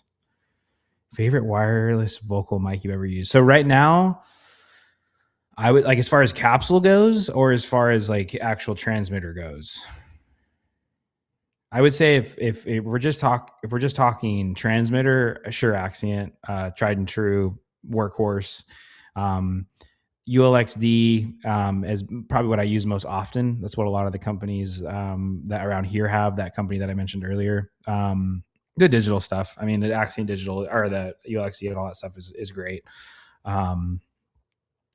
And as far as capsule goes, right now, KSM8 I'm a fan of, but like probably the V7 capsule is the one. Like if I got a preference right now, somebody asked me, hey, you just needed to go do a festival, and we need some cheap capsules instead of the 58. If I had an option, I would do V7 capsule, 100%. I'm a huge fan. I'm a huge fan of the V7 mic as well. It's actually just my talkback now that I carry my Pelican is a V7 as well. I'm a huge fan. Let's see here. I just saw Pro Audio Plus asking about the DM7 workflow. It's definitely unique, and it's definitely not. I mean, it's not as similar to the the Central Logic CLQL stuff that I thought it would be. But it's like oddly familiar. Like it's like I know you, but I don't know you. It's weird. Like it's like I know what I need. I know what the Yamaha verbiage is. It's like, okay, where is that button in this console? But it's like I've really set him up to where, like, when I was out, when I did a couple of days with Alan Parsons, I was on a DM7. They're a whole Yamaha tour, and they were on CL5s for a long time, but now DM7s are kind of taking over. So that's like the preference now. We do fly dates. We're not carrying consoles, so DM7's now the preferred. And I didn't build the file for that, actually. I would give credit to Tyson Leonard. He's their PM and front house guy, fantastic engineer, a fantastic studio guy, all that. He built the file, and I made some minor tweaks for my workflow so I could be quick. But, you just have to kind of figure out that workflow for it. And a lot of DCA spilling with that console. I'm not a fan of I don't like not having actual meters on a console surface. That's something that's always bugged me. I really like having that, and I don't like it when it's on a screen. I don't like the distance away. It's kind of like nitpicky, but I don't like how I have to look up from a scribble strip all the way to a meter. I'm not a fan of that. But a lot of DCA spills, and figuring out like kind of how to use that encoder successfully, and making sure you're like not doing gain when it's like you were coming out of Senzon fader or something like that. But yeah, I really like it. It really excels at my corporate gig that I have, we have a DM7 compact, and that for corporate it is fantastic. The Dugan Auto Mixer, all that kind of stuff. It's a workhorse, and I'm a huge fan of it for corporate, and it's growing on me a lot for live music. They do sound a lot warmer than the CL. I want to get my hands on the new D3 Rios. I don't know if those will sound any different. I haven't done too much research, but I do want to try those out. What's your thoughts on using drum samples? There's a time and a place. Again, for me, I do a lot of run and gun stuff, so I don't typically deal with a lot of samples. I think if you work with an artist and are able to get really good drum sounds through drum tuning, I just did a video and I talked about that, where I know people ask me a lot of the time how to get good drum sounds, and I would say good drum sounds can be incredibly difficult. It's like if you don't have a good source, like there's just at the end of the day, there comes a time and a place where you just like you can't polish a turd. So if the drum sounds like crap, there's nothing you can do about it, and then sometimes that's a time and place for a drum sample. But I personally just don't have a lot of experience with drum samples because the running gun stuff, they don't exist typically. And then the bands that artists I've worked with, they're just not drum sample people.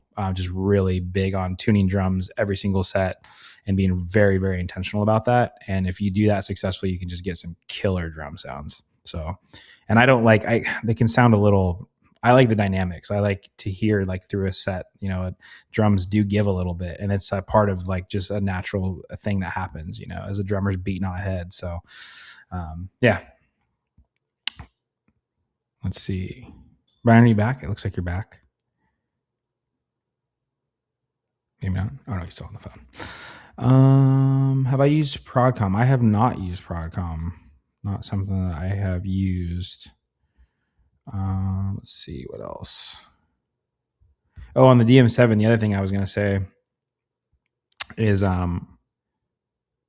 yeah, he is. I forget what I was going to say. I had something else on the DM7. Oh, that's what I was going to say. Getting the expansion bay for the DM7 is really, really nice. If there it's $5,000. I think it's a bit overpriced, but to get those extra scribble strip or those extra user defined buttons is pretty big. A couple extra faders too. I know I think it's a little overpriced, but for $5,000, I don't think it's worth it. But if it is there, it's very nice to have.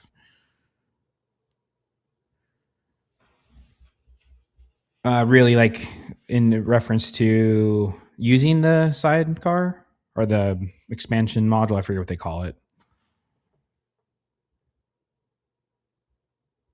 Have I used the waves? I have used waves on a DM7 I've done it through Dante native or waves native through Dante, and then I've also done it through a waves card. I didn't think it was worth I don't think it's worth, like every project has a different budget. So if 5K is 5K and it's not that big of a deal to you, then I mean, get it. But in my opinion, like in the position I'm in, like I would know, like I don't think it's worth $5,000. I think banking through and using the actual screen for the user defined keys is fine. But I'm a huge fan of physical buttons. So having those physical buttons there is pretty big for me. Do you multi-track or simple? So typically, if I multi-track, I'm using Pro Tools or I'm using Logic. I've always been a Logic guy. And I've also used Reaper a little bit too. Yamaha always has the Reaper thing. But if I'm just doing, like, I typically, if I have time, I'll set up. I mean, there's a lot of time putting in sometimes to put in to set up your multi-tracks to get a full multi-track recording. And if you have no intention on ever using it again, I think it's kind of a waste of time and having your computer up and all that kind of stuff. So I'll just throw a flash drive in the console and just grab a 2-track just so I can kind of hear what was happening during the mix. But if I do need to track, I would say like my go-to would probably be Logic. That's the easiest one for me to get set up and get going, just through Dante. If I do a lot of Yamaha stuff, so having an onboard Dante card, it's a guarantee. You can't get a DM7 or a CL without Dante. It's built in, so that's kind of like an absolute for me. I know that I can have. The POV camera setup. So I will show you what I use. I'll grab it. I can't show you my camera because I'm actually using that camera as my webcam right now. But let me grab my what I'm using to have it on my person. All right. So I use. Let me put this on here. This is my POV setup for my. I use a DJI Action 4, and this is what I use. And it's very nice. It's quick and easy. You can take it off, and then you can also too, if I need to hook it to something or hang it from somewhere, a truss or something, like just as we're loading in or out, I've been able to get some cool shots.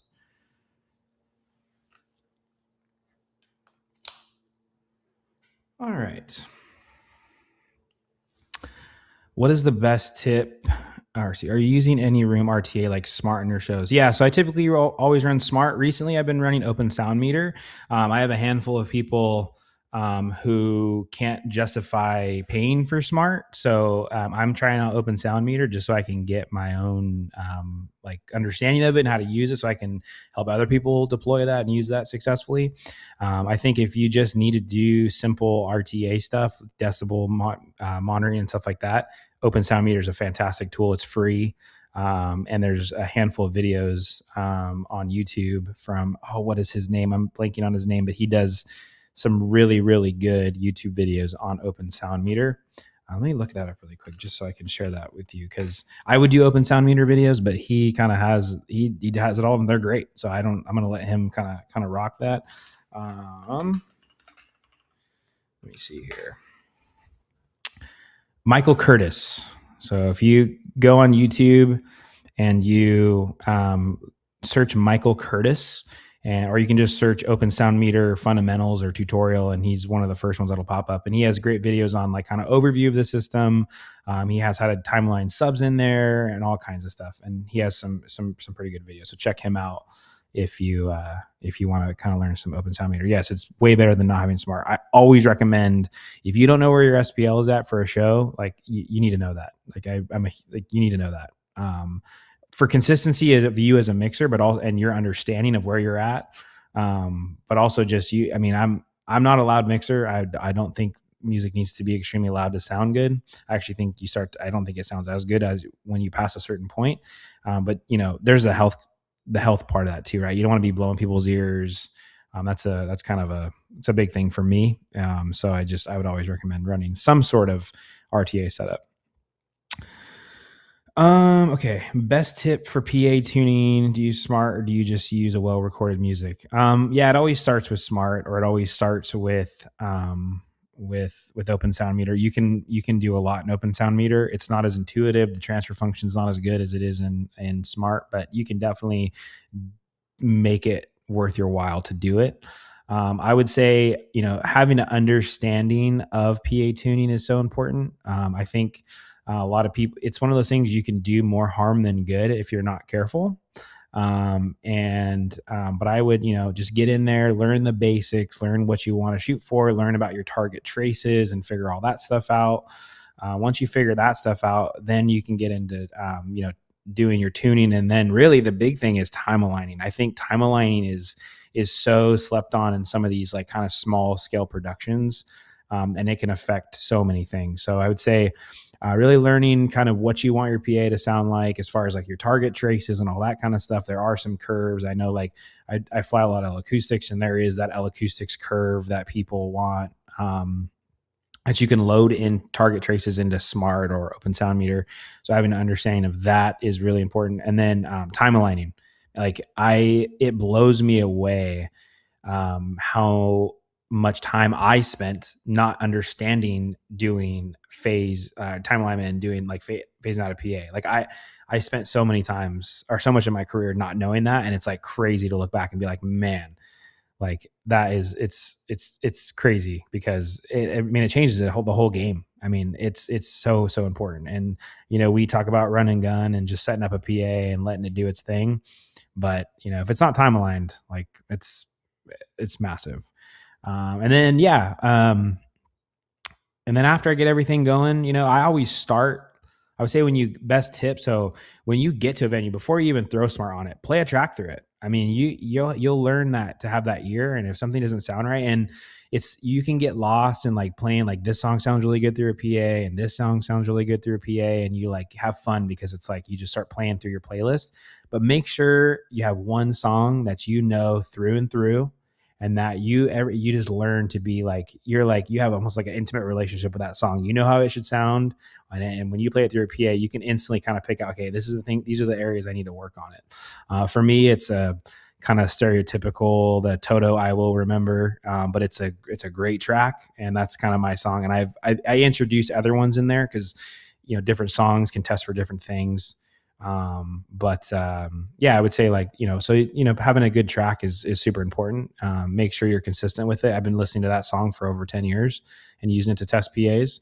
So I know how it should sound. If I get to a venue, maybe I don't have my Pelican case, I don't have the ability to like accurately tune, I'm going to play that song and I know how it should sound, and I can make a few tweaks just, based on that. But again, that wasn't an overnight thing. That's not something that I could learn on YouTube. That was just me learning that particular song. So Tower of Power. I would say, yeah, drop that in the chat. What's your go-to reference song?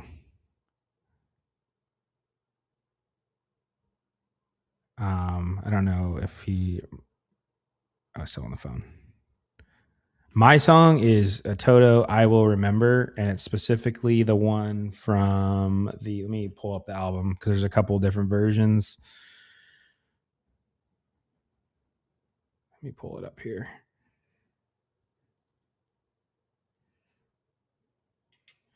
Here, I'll put it on the screen here. It's this one right here. This is a great song. I actually have a whole playlist. I think I can probably share it. If you shoot me an Instagram message at Brian Bond Audio, I can send you a link to my I don't have it on Spotify, so I know a lot of people are Spotify people. My playlist, my soundcheck playlist, is on my Apple Music, but I can share a link with you and give you some of those songs. What is the name of the song? Do you timeline the subs to the mains? Do you timeline everything to the position, or say the snare on stage? So this is a big question. There's a lot of different philosophies and theories on that. And I will say, I'm a front of house guy before I'm a systems engineer or system tech. I respect the hell out of system techs and what they do and their job. Because there are so many questions like that they have to ask and figure out whether or not it's, how to approach a PA. And it's a super important job. I mean, you look at these big tours, it's like, man, the system techs, they have hard jobs. And again, I just respect the hell out of those guys. Just like, everybody serves a purpose, riggers, lighting guys, everybody. And it's the system tech and gigs are a good system tech is hard to find. So typically for me, I timeline my subs to the mains. It depends. There's some venues though that you have to get weird. Like if you guys those of you who watch my YouTube channel, there's a venue in the little Danish town. And if you've seen that video, it's this weird amphitheater where we put these self climbers in there, and the PA it's in such a weird place in relationship to the actual audience area. And so like sometimes you end up putting the subs or the mains behind. It gets weird. I would say if you really want to know that, we'll ask Byron his thoughts on that when he gets in here. I would say go. I'm trying to think of some really good. There's a good book by Michael Lawrence called what is the name of this book here? Michael Lawrence. Let me find this really quick. Audio engineer book. Between the Lines. So look up Between the Lines: Concepts of Sound Design and Alignment by Michael Lawrence. It's a really, really good book to read. And it's not like super technical, like a lot of these audio engine or system tuning books are like, it's all physics and math. And I know that's what all of it is. But like the reality is we're not physicists, right? We're audio guys. And so we need to like take that in like layman's terms and figure it out. And he has some really, really good concepts in there that are just like, again, it's for you and I. It's for like the everyday audio guy who doesn't want to be a scientist and just wants to get like a really good sounding PA.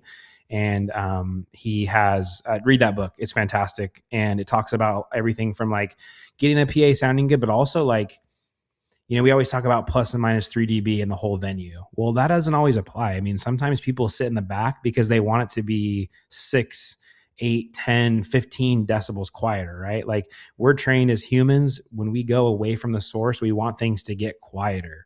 And so it's like some people are like, man, we just can't get it. Like when you go to a show and it's 110 in the pit and you're just like, some people don't want that. I don't want that. Right. I want to, if I naturally, okay, I'm going to go away from the PA. Right. And so he talks about that too, where it's like, you also want to enhance a kind of a natural audio experience where you might want to sit in the back and enjoy it, you know, at a level where you can communicate with your family that you're with or whatever. So go check out that book. Highly recommend it. I think there's like a digital version too you can get. I have the hard copy.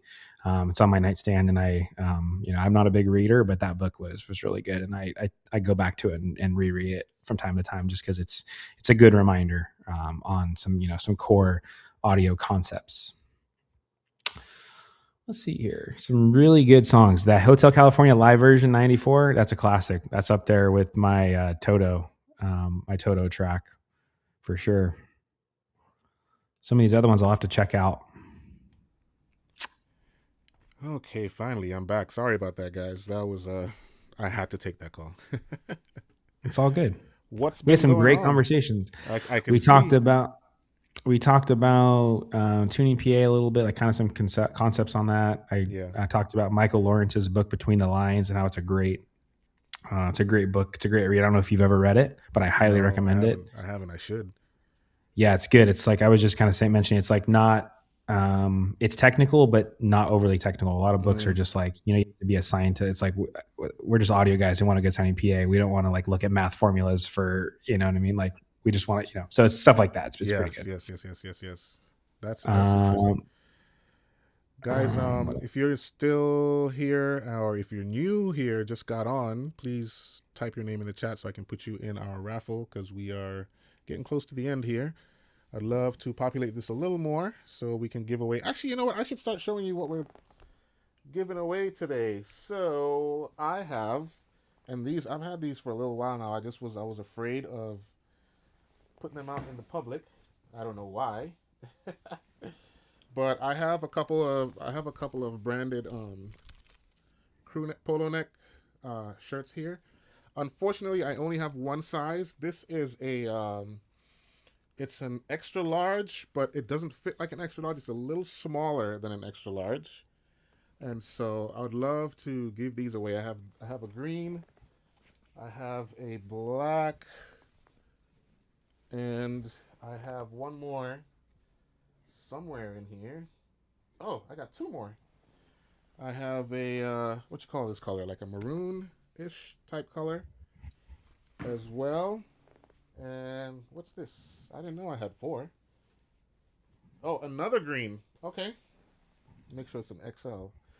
Another green as well. So, if you haven't put your name in the raffle yet, go ahead and type your name in. And I will put it in there. Jay, I see you, Jay. Let me put your name in there, Jay. Where is my web browser? Oh, there we go. My camera's in the way, so I can't really see. Jay. All right, Jay. Anyone else? Am I missing over here, Brian? Where did my chat window go? Chat, where are you?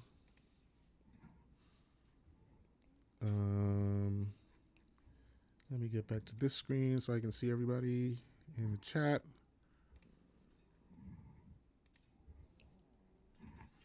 Where are you, chat? Oh, there you are. Okay, so Jay, Sia. Oh, did I not put your name in there, Sia? I'll put your name in there real quick. All right. Beautiful. All right. So, yeah. So you said you were talking about tuning PA and stuff like that. Yeah, and we were talking about tuning PA, but also like, I would say there's a lot of really good references out there. And I would Oh, for music, you mean? um, like tuning PA in the sense of like there's a lot of good what's the word I'm looking for? A lot of good materials online, a lot of good YouTube videos from like I was talking about Yes. Michael Curtis. He has some really good videos on Yes. tuning PA and all that kind of stuff. And just like because it's we could have a whole podcast on like theories and like processes and all that kind of stuff. Like there's Yes. it's a world for sure for that.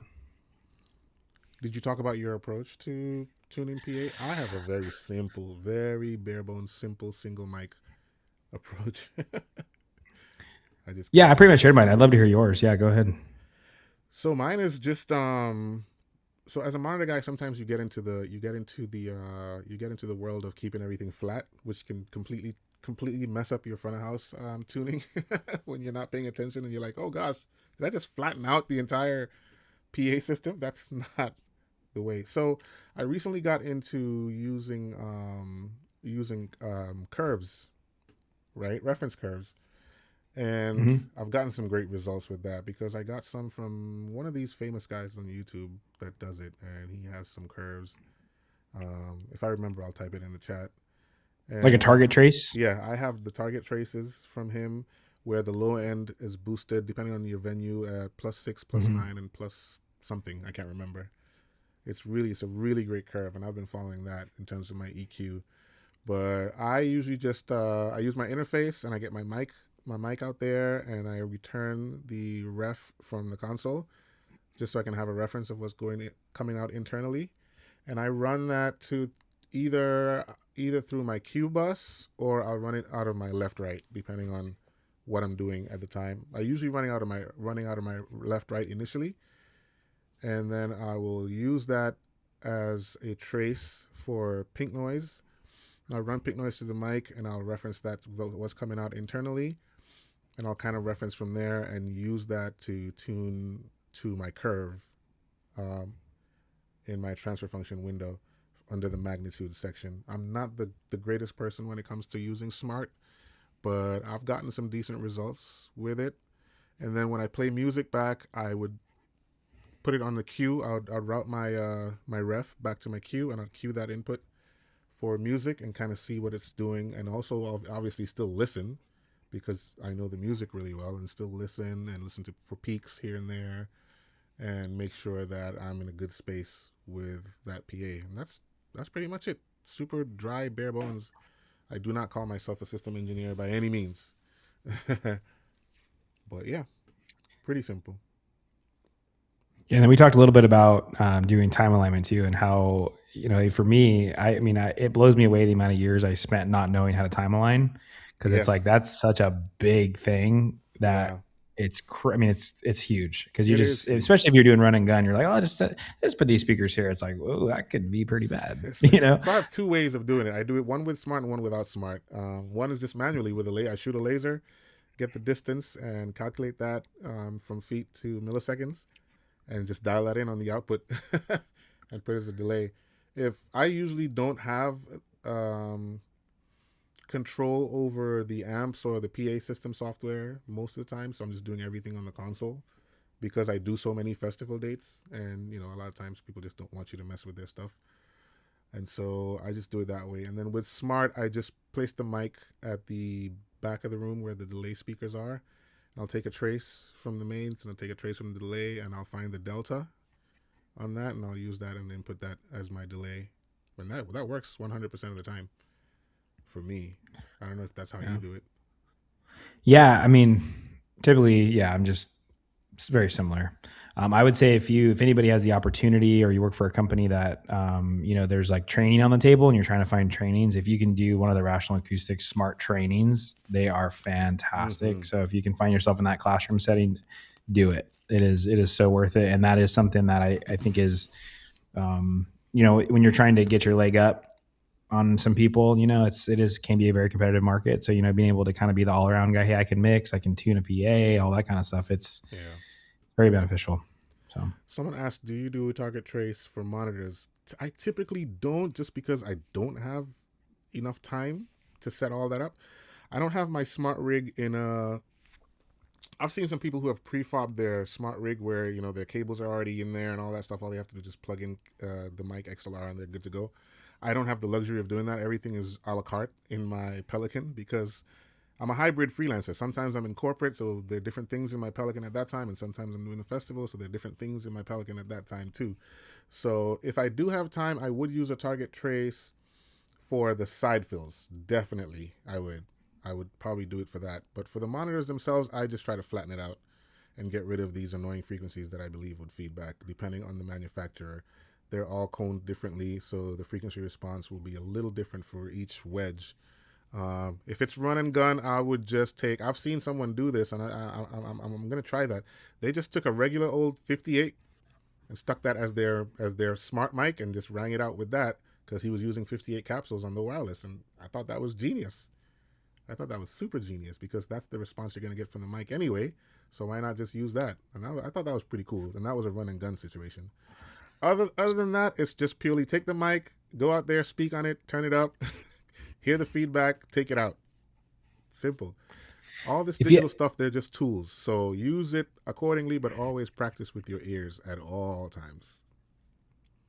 Yeah, that's a great point. Like, don't get tied to your screen. Like, if something, like, you're like, oh, it looks right, but it doesn't sound right. Sounding right is the most important thing. So if it doesn't sound right, like, trust your gut, trust your ear above all. I mean, that's I would say that we can get lost in our computer screens, and it's I have a question for you, Byron. What's your if you could pick any wedge, what would it be? Whew, you're gonna get me in trouble. But I have two favorites. I have two favorites. I have the X series by L Acoustics, definitely X8, X15. Love those. And the M series by D&B. Love those. And then third place, I probably DB Technologies. I don't remember the model, but somebody said D&B M4, M6. I haven't used the M6s yet, but I've used the M4s and the older M2s. Those are nice. DB Technologies has some nice wedges too. They struggle a little bit with high output. They can blow really easily. I've had that happen a couple times. But when it comes to super professional wedges, definitely D&B and L Acoustics X series, they can take a beating. For sure. My greatest compliment as a monitor engineer is someone tells me it's loud on stage. That's a good problem for me because I can turn it down anytime.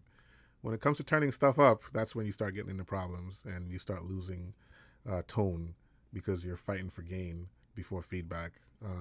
For artists that can't hear really well, I'm not going to use the D word.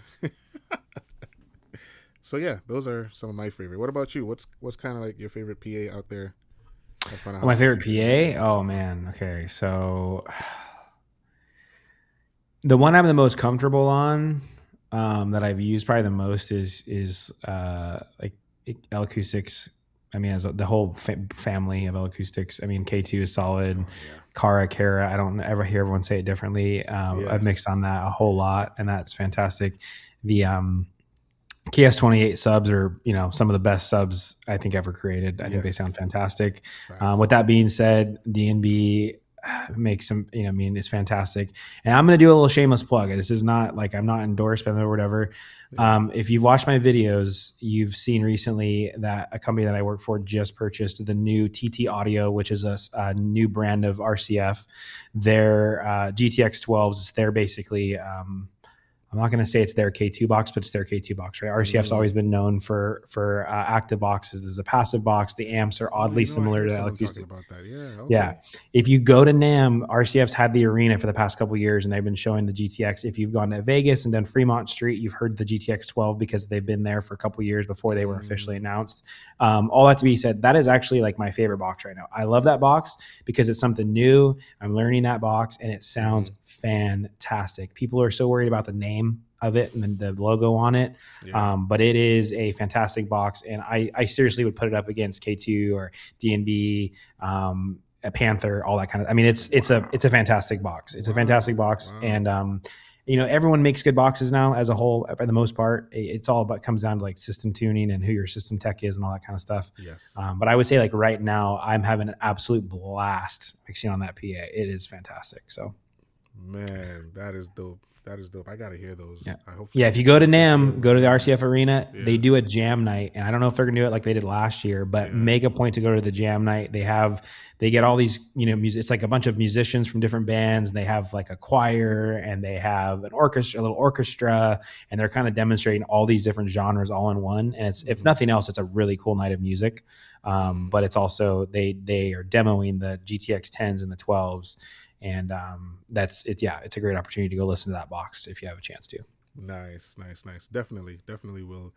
Um, what is your best approach with monitor EQ? Do you go with a graphic or a parametric EQ?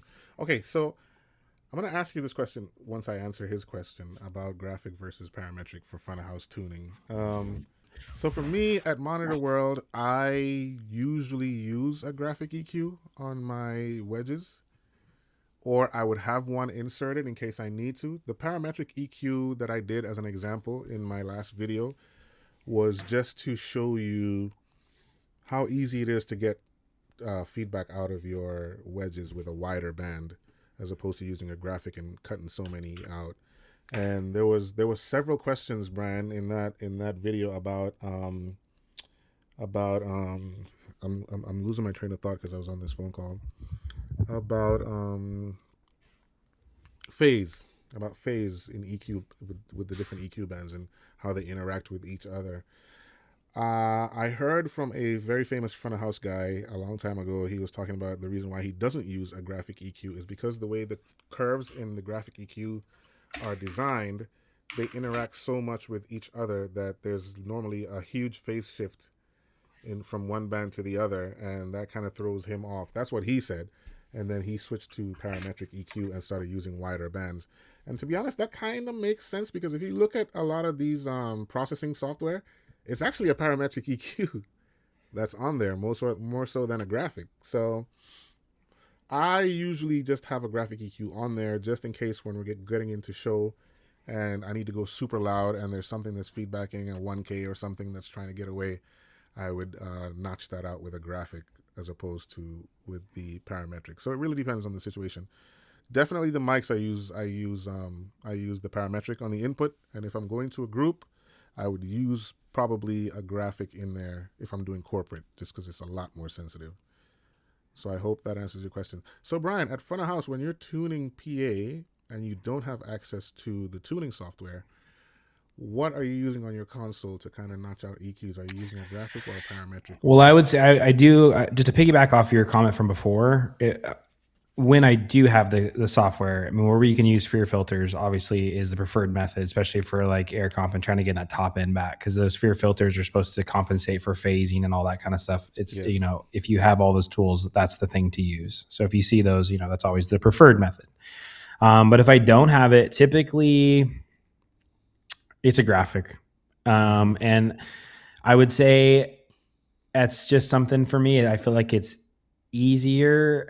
This is a weird reason why, but my reason why is honestly, sometimes when the parametrics, the actual like user interface of them is so different. It's like you want to change like one band and you're like, oh, I just had to like scroll past a high pass filter or a low pass filter while I did it. And like, you just low pass the whole PA for like half a second, and you're like, cause you're trying to go from like a high shelf to a parametric, Yeah, and it just goes. so like with the graphic, it's a lot easier to like, you can get that comment like, I'm just doing one band right here, and it's like, so I would say like that's part of my reason. And then just like, I have I don't know how much time we have, so I don't want to like go over, but I have this whole thing about I had to relearn analog at one point in my career, and it was a kind of a turning point for me. And so like going back to and like really learning analog now kind of forces me into like doing like a graphic in for my left right. So. But I think what's important with that, because when you get on larger systems, your EQ moves are way more sensitive than when you have a smaller PA. I've learned that over time, where I used to feel like I was digging myself into a hole by notching stuff out way too much as I would on a wedge. When you get out there the front of the house and you have a huge system, 12 boxes aside and things like that, Just a 1.5 dB move can make a huge difference in the tonality of the PA. And it's also good to know what PA you're using and what it sounds like, what the tone is when it's flat. Another question that came up in one of my videos was about gain shading. So I've heard this in the L acoustic circles about gain shading. They don't advocate for gain shading whatsoever. I've always gain shaded. I'm sorry if I offend any system engineers out there. I've always gain shaded. They say gain shading changes the phase relationship between boxes or zones. And I do agree. I've done the research. I do agree. I always just believed that it was an L acoustics thing. I'm just going to be ignorant and say that.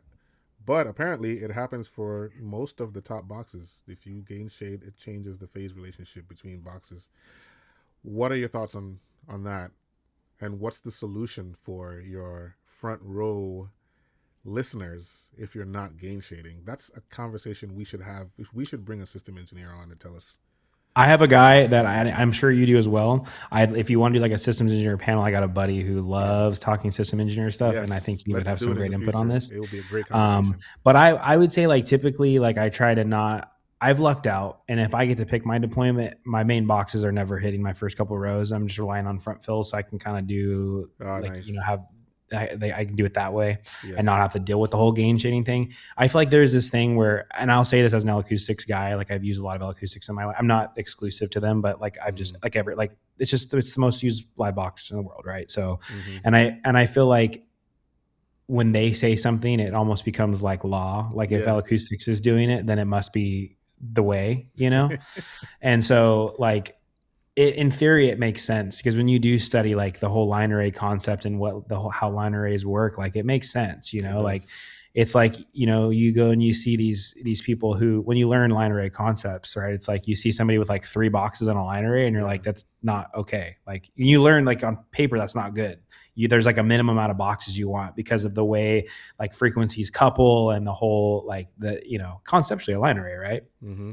And so I would say like a short way to answer your question is like I try it for my front rows. I just try to make sure that my front row is out of like the main hangs Yes. if I can. Obviously, if it's wide, there's going to be somebody in front, and it's going to be inevitable. And so, you know, throw some gain shading in there because it's like I'm not trying to blow people's ears out. Yeah. So, you know, so Right. yeah. Yeah. I mean, it's not evil in quotes to do it, but I understand the practice of not doing it, and that's something I'm going to be implementing in my workflow moving forward. I mean, as an audio guy, like I don't want to like if there are few concerts I do choose to go to or buy tickets to, like I definitely not buy tickets in front of the PA because it's like I know for a fact it's not going to be an enjoyable experience, and that weighs in for me when I'm mixing a show. Is like, man, I'm thinking about those people that think they have these great tickets because they're in the front row. Maybe they couldn't get the middle, but they're off to the side. But it's like now I'm just blasting their ears off. Yeah, that's not enjoyable for them, you know. So again, I think we should do a system tech panel. We definitely should. That would be so cool.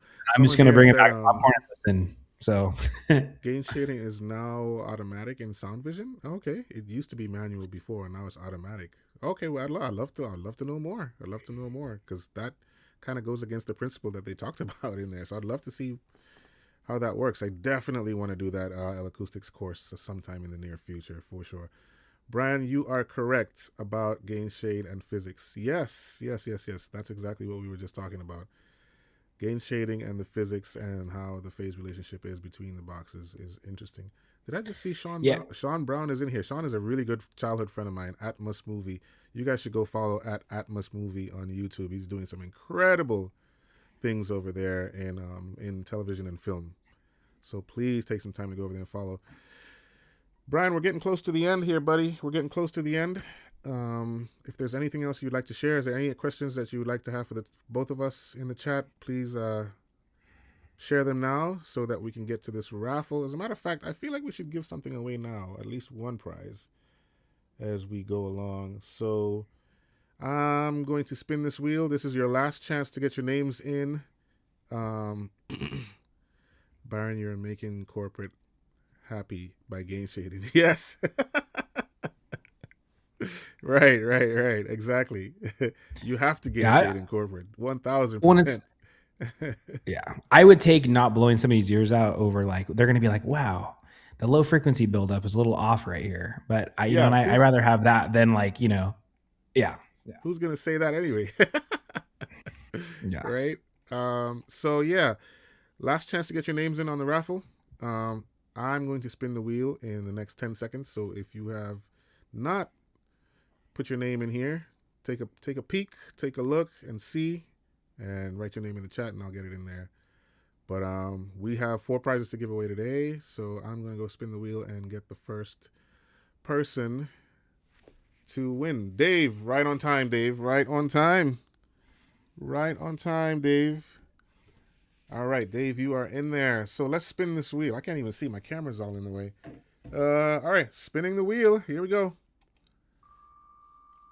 And we're off. Let's see who the first winner is. Tonight, we have... is it Mike? Mike from Michigan. I hope you're still in the chat. Congratulations, man. Congratulations. I have a shirt for you. You can pick whatever color you want. We have green.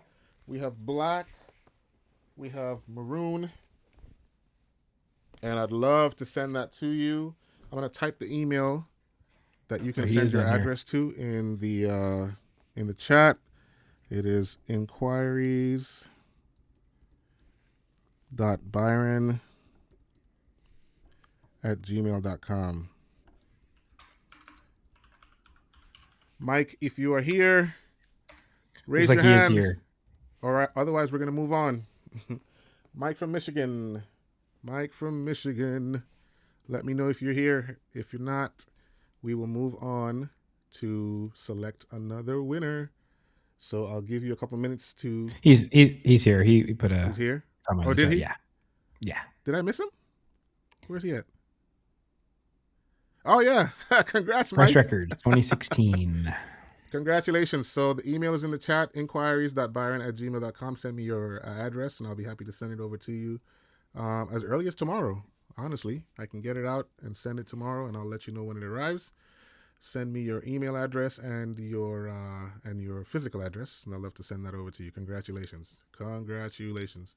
And let me know what color you want, too. So you're the first. You get first dibs, so you obviously get the color you want. Yeah, any other questions for us in the chat? I have a question for you, Brian. Yeah, go ahead. And this pertains to being a YouTuber. Like, how do you do people recognize you sometimes when you go out to gigs? So I had my first experience of that the other day, and it was kind of cool, honestly, from a perspective of like people, like the outreach, like seeing that things are happening. And it was I was doing, I was a local guy at this casino for TLC. I was in RF tech, and where was this that? guy, Tachi Palace in Cali. Yeah. Oh, cool. I wasn't working. I was just working for a production company that has a contract for that menu, and just I was doing RF. A friend of mine mixes for TLC every now and then. Oh, what was his name? Was he Puerto Rican? Jamaica. Yeah. Jamaican. I can't remember. There was a couple of tours I did, and I had a couple of guys from different countries I was talking to, and one of them was from Puerto Rico. I couldn't remember which one he was, but he was cool. What was his name?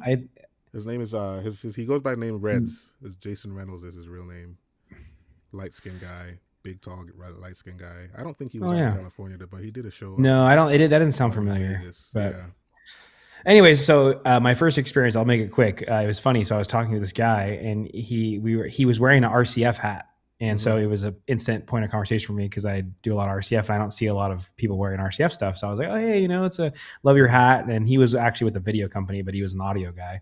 And so we got to chatting and stuff. And he was like, yeah, I've been watching this guy on YouTube, and he has been doing a lot of stuff with RCF. And I was like, oh, really? Who is it? And he goes, this guy named Brian. I was like, that's me, dude.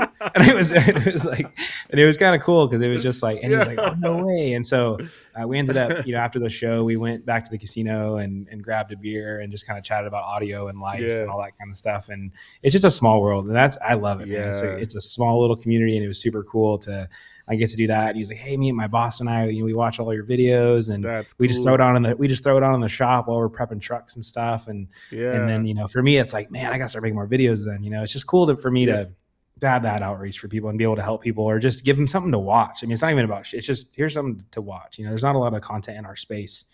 And so it was just cool. That was a cool moment for me. So, That is a real cool what moment. about That's you? been happening You to run me any? too. That's been happening to me in random places, man. Like one time I was in the Toronto airport in Canada, and this guy came up to me and was like, "Hey, are you Byron? I think I recognized you from." I was like, "Wait, what? That's crazy." It's happening to me a lot more often than before. A lot more often than before. It's so crazy. Like I don't even know how to handle it. To be honest, it's crazy. But I It's a love it. weird I feeling. love meeting It's people. weird. One thing I should do is like I should tell people, hey, you want to take a picture? Because like I think some people do want to take a picture, but they're like afraid to ask. I'm like, hey, I'm not gonna bite. I'm not a celebrity like that, you know. So like, please, let's take a picture for memory's sake. I love to take pictures just for my sake too, just to have that memory that I met you in person.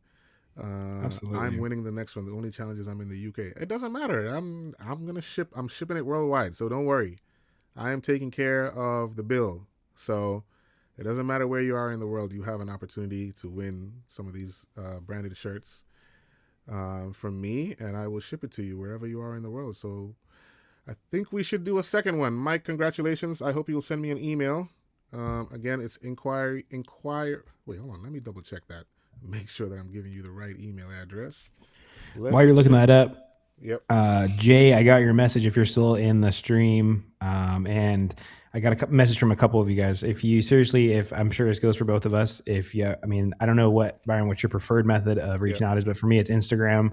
Seriously, Same. if you just like want to say hello or you have a question or you just want some advice, I might not have all the answers. I guarantee actually I don't have all the answers, but Me too. we know a lot of people and we might be able to point you in the direction of somebody who has the answer. So For seriously, sure. don't hesitate to reach out. Instagram is my preferred. I actually created a dedicated Instagram just so I could reach out and chat with people and not blow up my personal Instagram with all the production pages that I follow. So Nice, nice, nice. Yes, it is inquiries at byron at gmail.com. So I'm gonna star this message. There we go. And yeah, let's see. Talk back in monitor. I saw one of your videos where you're doing an outdoor gig where you had talk at 2047. Oh, sorry, a talk mic center stage for singers. How does the routing work and how do you set it up in your mixer? Okay, I'd be happy to talk about that. So basically, man, you know when you think about these things and you're not in front of the console, it becomes weird. So on that show in particular, I had about one, two, three, four, five, six, seven, about 8 talkback mics, right? And so what I do is I set up an aux or a group, and I send all the talkbacks to that group, and then I create a matrix that I send that group to, and that matrix becomes my cue. And there's a way you can route and patch that in Digico and on the S6L. It's a little different in the Yamaha world. It's a little tricky. I can't explain that right now. It's a little tricky. And then once I set up my matrix, I will patch my matrix as my cue inputs, left and right. And then that way, anyone who talks on those talkback mics will always sit on top of everything else that I'm listening to. Whether I'm queuing a mix or I'm not queuing a mix, I will always hear that person asking for something. So that way, I'll never get lost and miss a cue from the band or the artist. For that particular show, that I'll give credit to the band themselves. It was Maverick City Music. I'll give credit to them. They had that set up for themselves the whole time. It's something that they used on tour for the artists. So the band they all have their own talkback mics. But for the singers, they had a foot switch or one of the Optigates, the infrared joints that they used on tour, and they would come back upstage and talk to me or talk to the monitor engineer for what they needed. So we don't have to do that sign language thing, which kind of gets a little weird. And I love that because if my head's down and I'm doing something and they listen, I can listen to them and I know exactly who's talking to me. And one tip I can give you for setting up your talkback matrix and your talkback groups is if you want to identify specific people that are on the talkback group, pan those mics. So you can pan a mic like the front of house guy. You can pan him to the right, and he's only on the right, so you know that's the front of house guy talking to you. You can pan the artist on the left and keep everybody else in the middle. And so that way, instantly, when someone talks to you and it comes out on the left, you know that that's an artist that you listen out for. Especially if you're working with them for the first time and you don't know whose voice is who. That works out really, really, really well. So yeah, that's how it was done.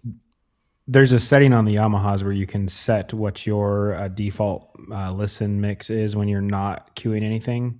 It's Mm-hmm. in the monitor setup, I believe, and you can Yes. create your own like me mix and have it done that way. I did not know that for a long time. I would always like have to go back and queue in my mix, but there's a way to set when you clear your queue what you're listening to. Because by Nice. default it's the left right bus, and you It don't is the want. I left mean, right. you don't need. Yes. Yeah, and you can change that. But I believe that setting does not save. You have to like even in your file, like every time you get to a console, you have to reset that. Oh yeah. Okay. Yeah, That's and I interesting. forget if that's like when you recall without system settings or something. But I know when Mm-hmm. I always have to go in and manually do that. But it Yeah, is I've yeah. never set it up on a Yamaha series before, believe it or not. That's really strange. Every time I have a QL series or a CL at monitors, it's exclusively wedges, so there's no need for talkbacks. But that's something I'd love to explore. Let's give away one more gift real quick, guys. Let's go ahead and give away the second of 4 shirts. Mike, congratulations on being our first winner. We're gonna spin the wheel. Here we go. Oh, sorry, I am on the wrong page. Spinning the wheel. 1, 2, 3. Boom. Let's see who it'll be this time. Let's see who it'll be. Who is it? George. Congratulations, George. Congratulations. Congratulations, George. I hope you're still in the chat. I'll give you a couple of minutes to say something and get back to us. You are our second winner tonight of these exclusive branded Baron Bell Music shirts. These are not even out to the public yet, so you guys are lucky to have these. I'm so happy to give these away to our community. And yeah, what can I say, man? We're growing. We're growing. Look out for your official merch coming up really, really, really soon in 2026. Speaking of that, Brian, is that something that you would ever want to get into in terms of having a Brian Bond audio, coffee mug or T-shirt or hat? Since you're such a I hat actually guy. have a cart where I had some Brian Bond audio jackets for myself. Yeah, But I wouldn't. I mean, if people, I mean, I'd make some if it was something that people wanted, absolutely, and give some away. yeah, Um, I spent nice. my logo is pretty basic, but I did spend like a lot of time nitpicking it and going through revisions. So I'm like, I might as well get some use out. I need to get my ears redone with my new logo. That's my thing I'm waiting on right Oh, now. that's fire. That would be so cool. I'm gonna move Yeah. this window over here so I can see it a little Real bit better. quick, Pro Audio, appreciate the shout out on the Pelican case. I actually have a video coming up where because that one's about 3 years old now, and I've made quite a few changes. So be on the lookout. I'll Mm, have an updated Pelican case video coming here in the next couple nice. months. Yeah, I think I should do one too. Finally. Have to. It's like a YouTube audio guy staple. If you only have Right. one video, it's got to be your Pelican case, right? So George, where are you? Are you still here, George? How much time should we give him, Brian? George, calling George, let's give calling him George. how many more giveaways do you have? I got 2 more, including this one. So once George claims this one, I got 2 more. But if he doesn't claim it, we still have 3. So I'll give you a couple more minutes, George. Please show up. Please show up. Someone said something about Prodcom. I think this was the second time I saw It's a it. second question, yeah, and I've not used it. I've So seen a few I people can't now really using speak on it. Prodcom software, which is a talkback mic to text. I have seen it too. I haven't had a chance to interact with it yet. I don't know if that's something I would use personally. It depends. It depends. It's really hard to get people who have habits going and they're working to change, honestly. Like, I've never even used WYSICOM, to be honest with you. Never touched WYSICOM a day in my life. I'd love I'm to. gonna I'm gonna do some research on Prodcom now. Yeah. Just saying. It transcribes anyone who talks on the talkback mic. That's pretty interesting. But the good thing about text on Digico is that if you're running on the OptiCore loop, you can text back and forth between the front of house guy. That's a little secret that a lot of people don't know that you can do. There's a little text chat box that you can use to talk down the fiber line. Thank you so much. Is this George? Oh, George, you're here. George, send an email to me. It's in the chat, inquiries.byron@gmail.com. And I will have that sent over to you anywhere in the world. I will pay for the shipping, so don't worry about the shipping, sir. Yeah, okay. Let's give away the third giveaway so that we can wrap this up and I can get to my event tonight. All right, let's see who's going to be the next winner here. I hope you guys are praying for yourselves. Okay, it looks like it's going to be Dave. Dave, congratulations on being our third winner, Dave. Congratulations. I hope you're in the chat. Please identify yourself, Dave. And we're going to be doing this a lot more often on these lives once we get into 2026. Once I can stock up on some giveaways. We'll definitely be doing a lot more of that. So, Dave, if you are in the chat, please identify yourself. This is kind of cool, Brian. How did you do this logo thing on your YouTube? That's dope. That is through OBS. I figured it out as I went. I realized I threw up a logo that covered my face for a couple seconds, but there it is. That's pretty dope. That's pretty dope. While we're waiting, there was one question on here. Yeah. How do you go about training or watching big dogs, such as the two of you, in a live session? That would be awesome. Or I think that was a two-parter. So how do we go about watching big dogs? Where is that? I'm looking for it. It's... Oh, I see it. I see it. Sorry, are you asking like how do we train? How do you go about training or watching big dogs such as the two of us in a live session? That would be an awesome prize giveaway. Oh, I think he's trying to say like we can give away if we're in the city that they're in, that we can invite them to the gig and like shadow us and stuff like that. I think that's what you're saying, Mike. Is that what you're trying to say? Oh, I see. I think so. How do you guys learn how to access and apply all these features in the complex machines and consoles? Are they formal training by manufacturers, self-trained? I think I can answer that one, or I'll start on that one. I would say it's first thing is understanding conceptually what you want to do. I would say like if you look at that from the reverse perspective, like if you know how to use a console, it's one thing, but if you don't know what you want to do, there's no reason to know how to use the console. So the first thing is like understanding mixed concepts, right? Mm-hmm. Then it's just simply like, it's like learning a software. You just figure out like, you know, where that verbiage, or you kind of have to like use context clues sometimes because different consoles will use different verbiages for the same thing. And it's literally like, it could be from the country, the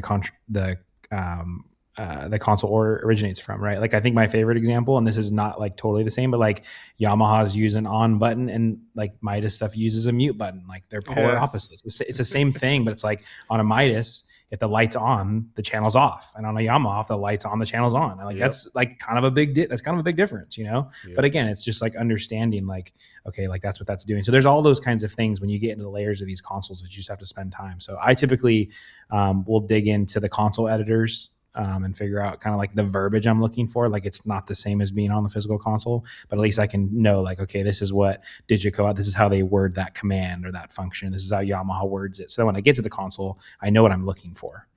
Kind of a thing. So, and then it's just seat time. That's it. Making mistakes and being like, oh crap, I didn't know where that was. Now I know. I think the best advice I ever got about working and learning multiple consoles is just knowing the concepts of audio engineering, where your EQ is, where your compressor is, where all that stuff is, and then how to turn it on, how to apply it, and just go from there. Because if you know, hey, this mic, I need a high pass filter on this channel, then you can go find it, and then you can figure out how to use it. I think that's the best approach for learning a new console. You know the principles of audio or mixing, and you just need to learn how it's done on that board. You might be a little slow the first couple of times on the desk, but as you get more familiar with it, you're like, oh, okay, it's just like any other desk, but it's just a different feature, like Brian said, a different name. It just depends. So learning the concepts and the principles of audio engineering will take you a long way in learning multiple consoles. It's a game changer for me. You think the mail is misspelled? Is it really? Let me see. Inquiries.byron@gmail.com. Isn't that correct? Or am I tripping? Hold on, guys. Let me see. While he's looking, it says, speaking on different console, how do you start to apply and remember each console? You try to get it to the point where it's like riding a bike, but you know, right. It is misspelled. Sorry, go ahead. So it's just repetition, and then you try to get, if you get thrown another console. I'm lucky in that I get kind of my preference of console when I typically do gigs. Like I'm pretty much like my local ones. I'm almost always exclusively on a QL5. Mm-hmm. There are times where I have to use an M32, and there are times where I'm using an SC48. But outside of those three, to be successful in my market directly in my like area, those are the only three that I have to really memorize. And Nice. so just those, and there might come a time where they introduce a new console into the fleet, and then it's just like, okay, I'm going to go learn that one. But you just kind of have to know. So you can try to go learn every console under the sun, but that's not always beneficial, because what's the reality? You're going to be using every console under the sun. Like you're probably not. You're probably going to have a select. So pick a few that you think you're going to be working on regularly, and really try to spend all your time and focus on those Mm-hmm. and get good at those. Like that's why I want to get good at quantum. But I like, even if I went and took a quantum class right now and like learned it in and out, inside and out, I might not have an opportunity to even use one for another year or two. So it's like, for me, it's like, if a cool opportunity comes up and it works out, I'll go do a class or go spend time with, like if Byron was like, hey, you want to come watch me use Digico? I'd probably say heck yeah. And there's a lot I could learn from you on these consoles. But outside of that, if it doesn't work out, like it doesn't affect me too much right now because I never use them. So Mm-hmm. Mm-hmm. it's kind of a waste of my space of like, of the consoles I know. It's kind of Yeah. Yeah. that memory bank, if you will. Yeah, you can get out of practice really, really, really quick. That happens to me a lot during downtime as well. Like when I don't have my hands on any console and I get back on one, it's like, wait, how do you do this again? I've been that guy. I've been that guy. I don't know if you guys saw this Instagram reel the other day that I shared where a guy was saying something to the effect of, "Hey, I'm just gonna put my headphones on and do some tuning real quick." And he was listening to a YouTube video. Welcome to understanding the Allen and Heath Avantis. I've been that guy a couple times, especially when I'm doing my talkback matrix and I'm on a different console and I don't remember exactly how to do it. I'm on YouTube trying to figure it out on the fly. So yeah, practice, practice, practice on consoles is the ones that you have that are easy to get your hands on. I'd say just keep practicing on those. And I'm talking about the X32s, the M32s, the very common church consoles. Just get really good at them because you'll find those in corporate as well as the QLs and the CLs and stuff like that. Pro Audio said one of the best things to do is build a user layer you need and love, so you don't have to look down and at the desk to do things. Yeah, I think that's a big one. I Yep. didn't to add on to, like, my festival patch is the same for every console, more or less, Me right? too. So like I'm used to right now an 8+8+8+8+2 console layout, because that is standard. Facts. As I go to the DM7, I'm having to kind of rewire to 12+12, which kind of threw me a lot because I'm so used to what my patch is, and I'm used to, Yes. like, vocal one is always channel 17, and it's always the first channel on the Yeah. second bank, Yeah. always. And so that is a way you can kind of help. If you understand how you want to work, you can build a console to your workflow. That way, that part is you don't have to worry about. And then it's just figuring out the nuances of the particular console. Yes. I So do that a yeah. lot on if I have like a Digico 338, like you'll see holes in my channels a lot because I'm keeping certain things on one layer and other things the talkbacks are on one and just everything is on one.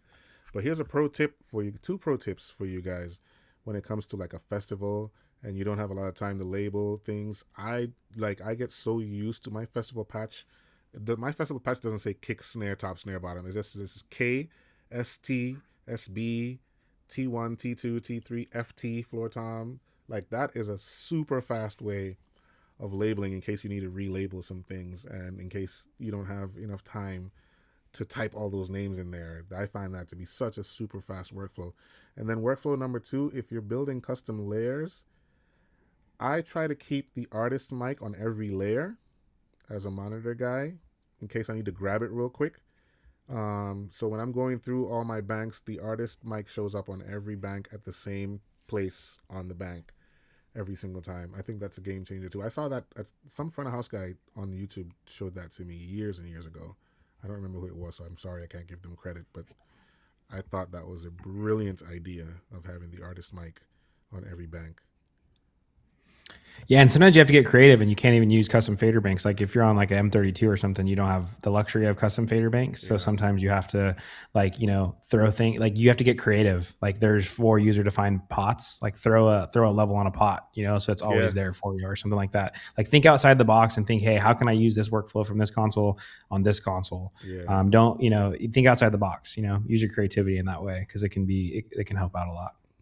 Right. Oh yeah, Pro Audio Plus said something about color coding. I don't even think about that anymore because like on Digicode, I Yeah, don't think you colors can right. color Yeah. code. I just leave it alone. I'm glad that they don't have that because you don't have to think. You don't have to think about that much. Exactly. Yeah, because then you're like, oh man, I got to get my colors done, or Right. it throws you all off. If you don't care about colors, then you don't worry about Nope, it. I Yeah, don't care about it takes that at time. all. Yeah, it takes too much time. Unless you have some time before the show to do it on your offline editor, then definitely. Yeah. Jordan, I work at Severance. I work at Severance and turn off my regular brain when going to work or a new gig. Yeah, I get you. All right, let's give away our last prize, our last shirt to one more lucky winner. Those of you who have not won yet, I'm sorry I don't have enough to give everybody, but there will definitely be another time for sure. So last and final gift is gonna go to, let's see, one lucky person. Is that Alex? Congratulations, Alex. Congratulations. You are our last and final winner tonight. I hope you're still in the chat. Identify yourself, Alex. Congratulations. The email is somewhere in the chat, and I'll type it in here again once you identify yourself. But yeah, we are nearing the end of this live stream. It's been 2 hours and 10 minutes, Brian. That's crazy. Thank you so much for hanging out with us today. We really appreciate it. And guys, please, at Brian Bond Audio on YouTube and Instagram, please go give him a quick follow. Hopefully after we get off this live, he has an influx of you guys on his Instagram and his YouTube. We are all about building community here. This was Brian's idea, so full credit to him. So happy that he came up with this idea, and we're going to continue doing this. We're going to reach out to other YouTubers and bring them on board and talk about our life and career and tips and tricks and advice for you guys so that we can grow the community around the world. So, Alex, are you here? Alex, we're not going to end this live until... Oh, Alex, where are you? I don't know where you are. I don't remember what your username is, so please identify yourself. Yes, thank you, Ashley. Congratulations to all the winners tonight. Don't forget to send me an email. I haven't seen an email yet, I guess because we're still on the live. inquiries.byron@gmail.com. It's a new email, so forgive me. I keep messing it up. But it's in the chat again. Alex. Is that you, Alex? Big 1994? Is that you? Oh, gotcha. Okay. Thank you, guys. Thank you. Yes. Any last and final words, Brian, that you have? Yeah, I would just wrap up and just say, for all of you people who are up and coming, just keep doing your thing, keep grinding, keep learning. You never know when your opportunity is going to come up. I know that sounds cliche, but it really is true. Half the things that I've done, I just never expected I'd be able to sit in that seat. And it just happens. Like, just do your thing and don't give up, and just do what you love. That's my whole thing, is I love doing this stuff, and I'm going to continue to do it. And that's all I got. Just if you need anything or you have questions or whatever, don't hesitate to reach out. Again, like I said a couple times, hit me up on Instagram, shoot me a message, and we can chat. And yeah, thanks everyone. Hope you all have a good holiday. Thanks for coming to the stream. Yeah. And I'm sure I will see you all on a live stream at some point here in the future. For sure. Thank you, Brian, for being here tonight. Thank all of you for joining in and actually sticking to the live with us, man. It's been so much fun. It was very impromptu. I think we talked about this on Tuesday about doing this, and we're here. And we just did it just like that. So, send us an email, send us an Instagram DM, send us some suggestions on what you'd like to hear on the next live or the next video that we create, or who you'd like to see on this live. Some of your favorite YouTubers that do this audio journey. We would love to reach out to them and invite them over to this live. So keep in touch with us, everybody. Keep in touch with Brian. Let's continue to build this community as we move forward in 2026. We are happy to help, like Brian said. Don't be afraid to ask any questions. There's no dumb question in this industry. We'll be happy to help as long as we have the answers. And if we don't, we probably know someone who does. And yeah, that's all I have to say. Thank you all for joining. Every single one of you, we really appreciate you. Look out for some new videos from us in the near future. And I will see you guys on the next live, all right? So take care, everybody. I will probably, I just got an email. Nice. I will probably leave this as a recording on my YouTube. So if you want to reference back to this live, feel free to do so. And we'll see you on the next one. Take care, everybody. Thanks, everyone.